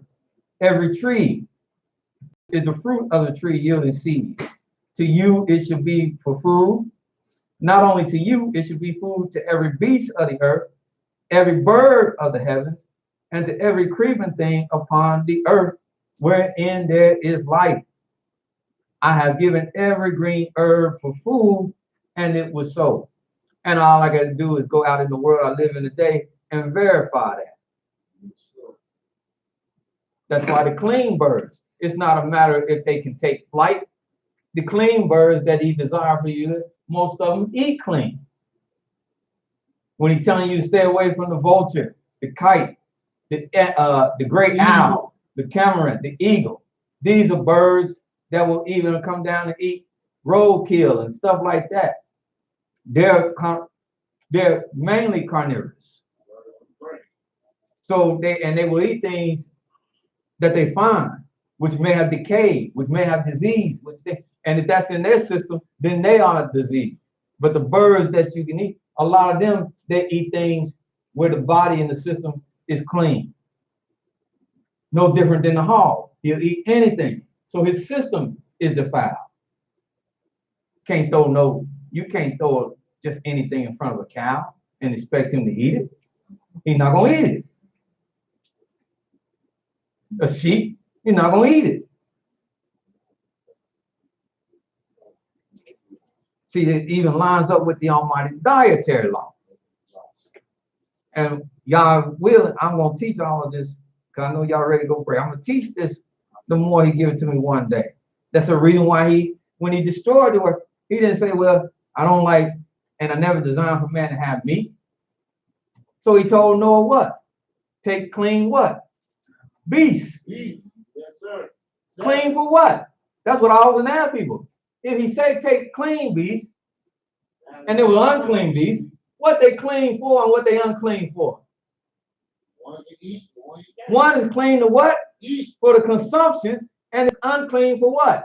Consumption. Because that's what clean and unclean always it means. Yes, sir. It means clean to be consumed and unclean not to be consumed. And is that not what he told Noah? Yes, sir. Take you 7 pair of clean beasts, 2 pair of unclean beasts. Put them on the boat, because them you will need when you get back off the boat. They will be the ones to come back off and repopulate again, so you will have some. See, it's line upon line. And you're gonna have more clean than Line upon line. Hallelujah. Just like men always, and this is my last thing, just like men always extrapolated and tried to pull out and say Daniel was a vegetarian. And the Almighty showed me very much the contrary. He was not. But they do it because they said, well, he ate posts. Yes, he didn't defile himself with the king's meat, but that didn't mean he was a vegetarian. Because look at what he said. Go to Daniel. Yes, sir. Hallelujah. That's why he said, in all you're getting, get ye understanding.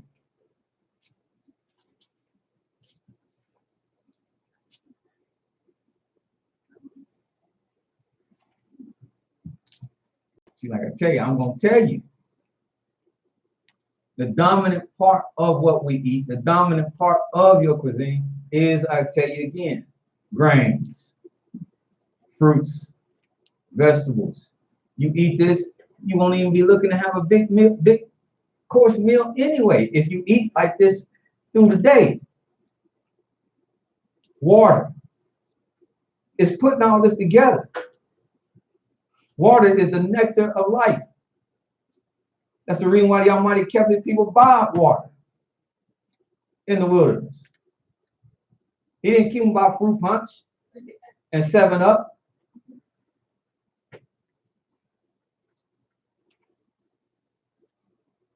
Water.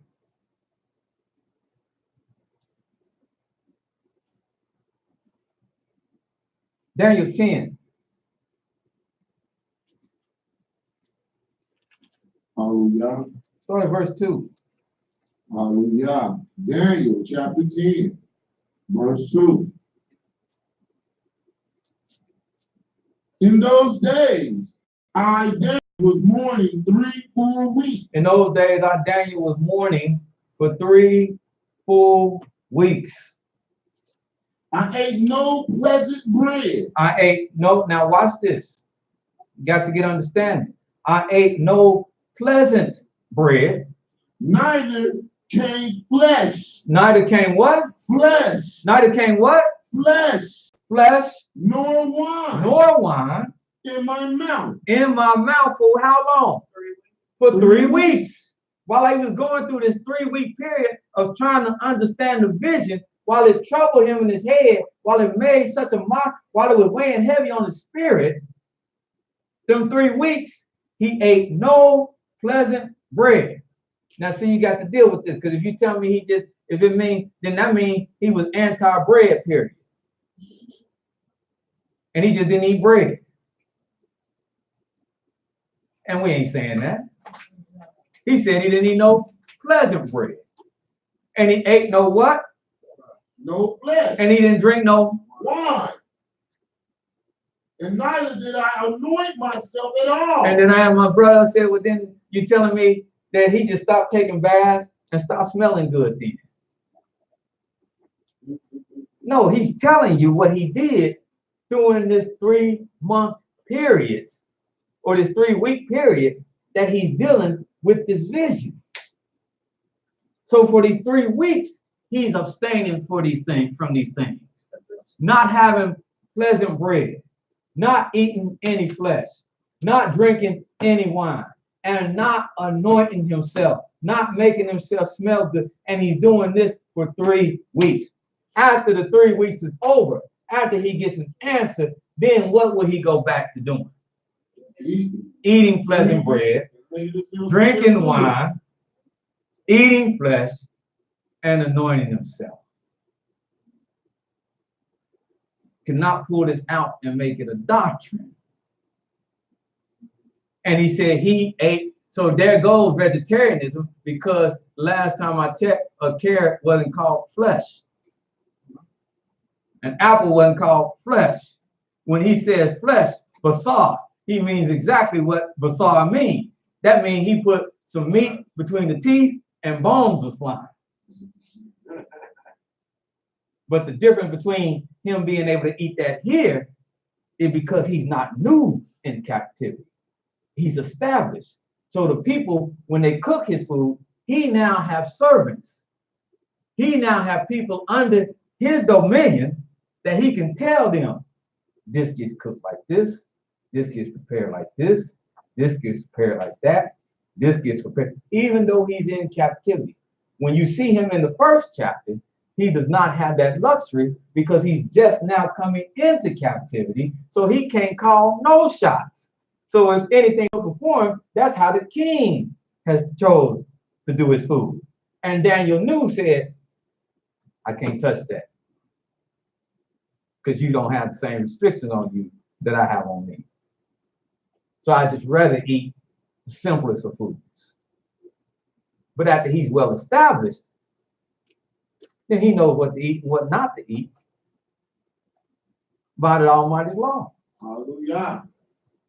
But we see that flesh, he did eat. Yes, he did. Hallelujah.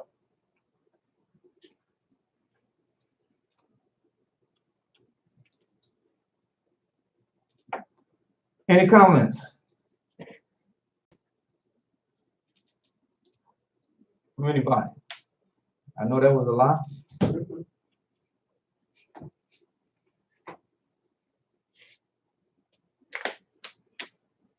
But like I said, if your diet is other essential things, stay with that. We ain't supposed to be. Stay with that. But all I'm saying is don't, these things, vegetarianism, and then the person that came up with vegetarianism, it was a group of people that thought they wasn't good enough, so they came up with veganism. I heard it on the show. The person broke down where all this came from. They looked at people that were vegetarian and they wanted to one up them, so they came up with veganism. Then somebody came up with something after veganism. I said, hell, they'll come up with nothingism in a minute. You ain't gonna eat nothing. I definitely ain't subscribing to that. One thing better than both. It's called raw. So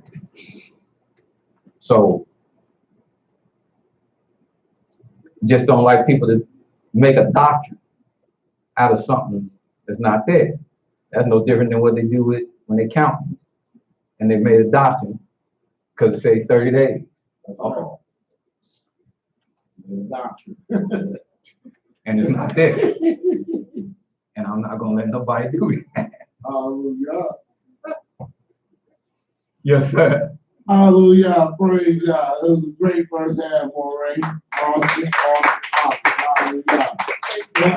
We were talking earlier about the other nations and how they would supplant themselves. I actually watched the video this week, probably yesterday, a couple of days ago, with Dr. Boyce Watkins, and he was talking about Bank of America. And he had said, he took this big old picture showing Bank of America, and he was like, what many people don't know is this is Italian owned and made and manufactured and built. I had no clue that that was all. You think Bank of America, think it's something. He said you would never would have known that that's how they supplanted themselves to get a foothold in America and to help help their people to build a field and financing. And he was saying he was talking to some white billionaire, and the white billionaire was talking about he was making a reference to him and to the tenacity of black people, as far as if blacks will only recognize their power and their strength and what they have and to come together, and they will be able to do some of those same things that these other nations are doing in supplanting themselves and building themselves up and to come out of the little rat race and everything. He was speaking a lot of things, and he's talking about when you come to races, like a lot of blacks, he said, we got the race gang, we got it wrong saying they're racist and race. Like, this is a race war. This is a race war, but these races, you can see that they building their race up. He said, we the only race that's not building up. We actually are tearing down, and we're the only race that's waiting on everybody else to do for us. So I was just, when you brought that up, I was just like, praise God. So hallelujah. Hallelujah. Two things. Person asked me years ago, say when I was talking to them, they were white. They said, you a racist. Now, of course, they expected me to get a typical black answer. I'm not a racist. I'm not a racist. Because black folks, I'm not a racist. They said, you a racist? I said, yes, I am. I said, yes, I am. I said, now, here's what I did. I took what they gave, what I know from them. I said, the word race, what does it even imply? The word race implies a struggle or contest between two or more opposing parties, because I looked up in dictionary, between two or more opposing parties with the evident sight or goal of achieving before the other. Did you hear what that detail? A contest or struggle between two or more opposing parties with the evident sight of achieving before the other. I said, so sure, I'm a racist. Just like you're a racist. That's right. Just like every nation on earth is a racist. Because who in their right mind don't want to see their own kind succeed before somebody else if it meant doing something good? I said, now what I'm not is, I'm not a bigot. I'm not hatred. That's what I'm not. Which is what the forefathers of America was. That's right. I said, so you calling me a racist, nigga, that ain't no hurt to me. And she said, oh. I said, thank you. But not only Bank of America, at a certain point, there's many things in America that's not American. That's right. If you take what the definition of American is by what they give you, but if you take the definition of America, what it is, that's not given to you, they are American. The Chevrolet, that's not American. It become the American muscle car, but that's not American. It was not founded by an American. Chevrolet is French. It's French. There's many things in America that is not American. What is American about it is adopted into American to make America great, but its conception is not American. So there's many things. And lastly, as I was getting ready for a Sabbath this morning, there's like I said, there's things that be left on the table that I couldn't teach. It would be things that people would hear, but it's all right here. Hallelujah. People writing new books, talking about if you get this book, Powernomics, this and that and this, and I got it in my book, and it's all right here. Yes, sir. It's all right here. From economics to health, it's all right here. Hallelujah. It's built in. Like I said, this is a built-in boycott every week. That if the nation of Israel would pick it up, it would change the dealings of America overnight. If they knew the nation as a nation of Israelites, they would grab hold to this and institute the Sabbath every 7 days. It would change the dynamics of this country overnight. With all the money that would be pulled away from it on that one day. Businesses are closed up on their own, sir. Because even in scripture, it made an impact. So it's all right here. Hallelujah. But right now, let's stand. We still got time. Come back. We're going to eat, get some songs, and we're going to come back. We still got some stuff on the table. Hallelujah.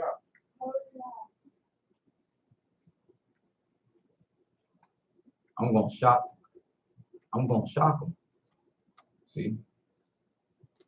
But they ain't immune to it. Brother Wayne. Yes, you. Hallelujah. Hey, see, I told him how I got big as buck collar. Pray, brother. Hallelujah. Hallelujah. Lord, we ask you to take this time to protect us and our children as we take a small break and convenience ourselves, come back together and listen to your word. Hallelujah. Hallelujah. Hallelujah. Hallelujah. Hallelujah. Hallelujah. Praise the mighty Yahweh. God is righteous all the time. Both day and night. Hallelujah. He said, I ain't no Mississippi preacher, so it ain't gonna be no wrong. He said, you get this. That was He said, you that get two this- went out. Yeah, he said, you get this Avondale version right here. You get this Avondale abbreviated. Avondale Yeah, version. 2019 version.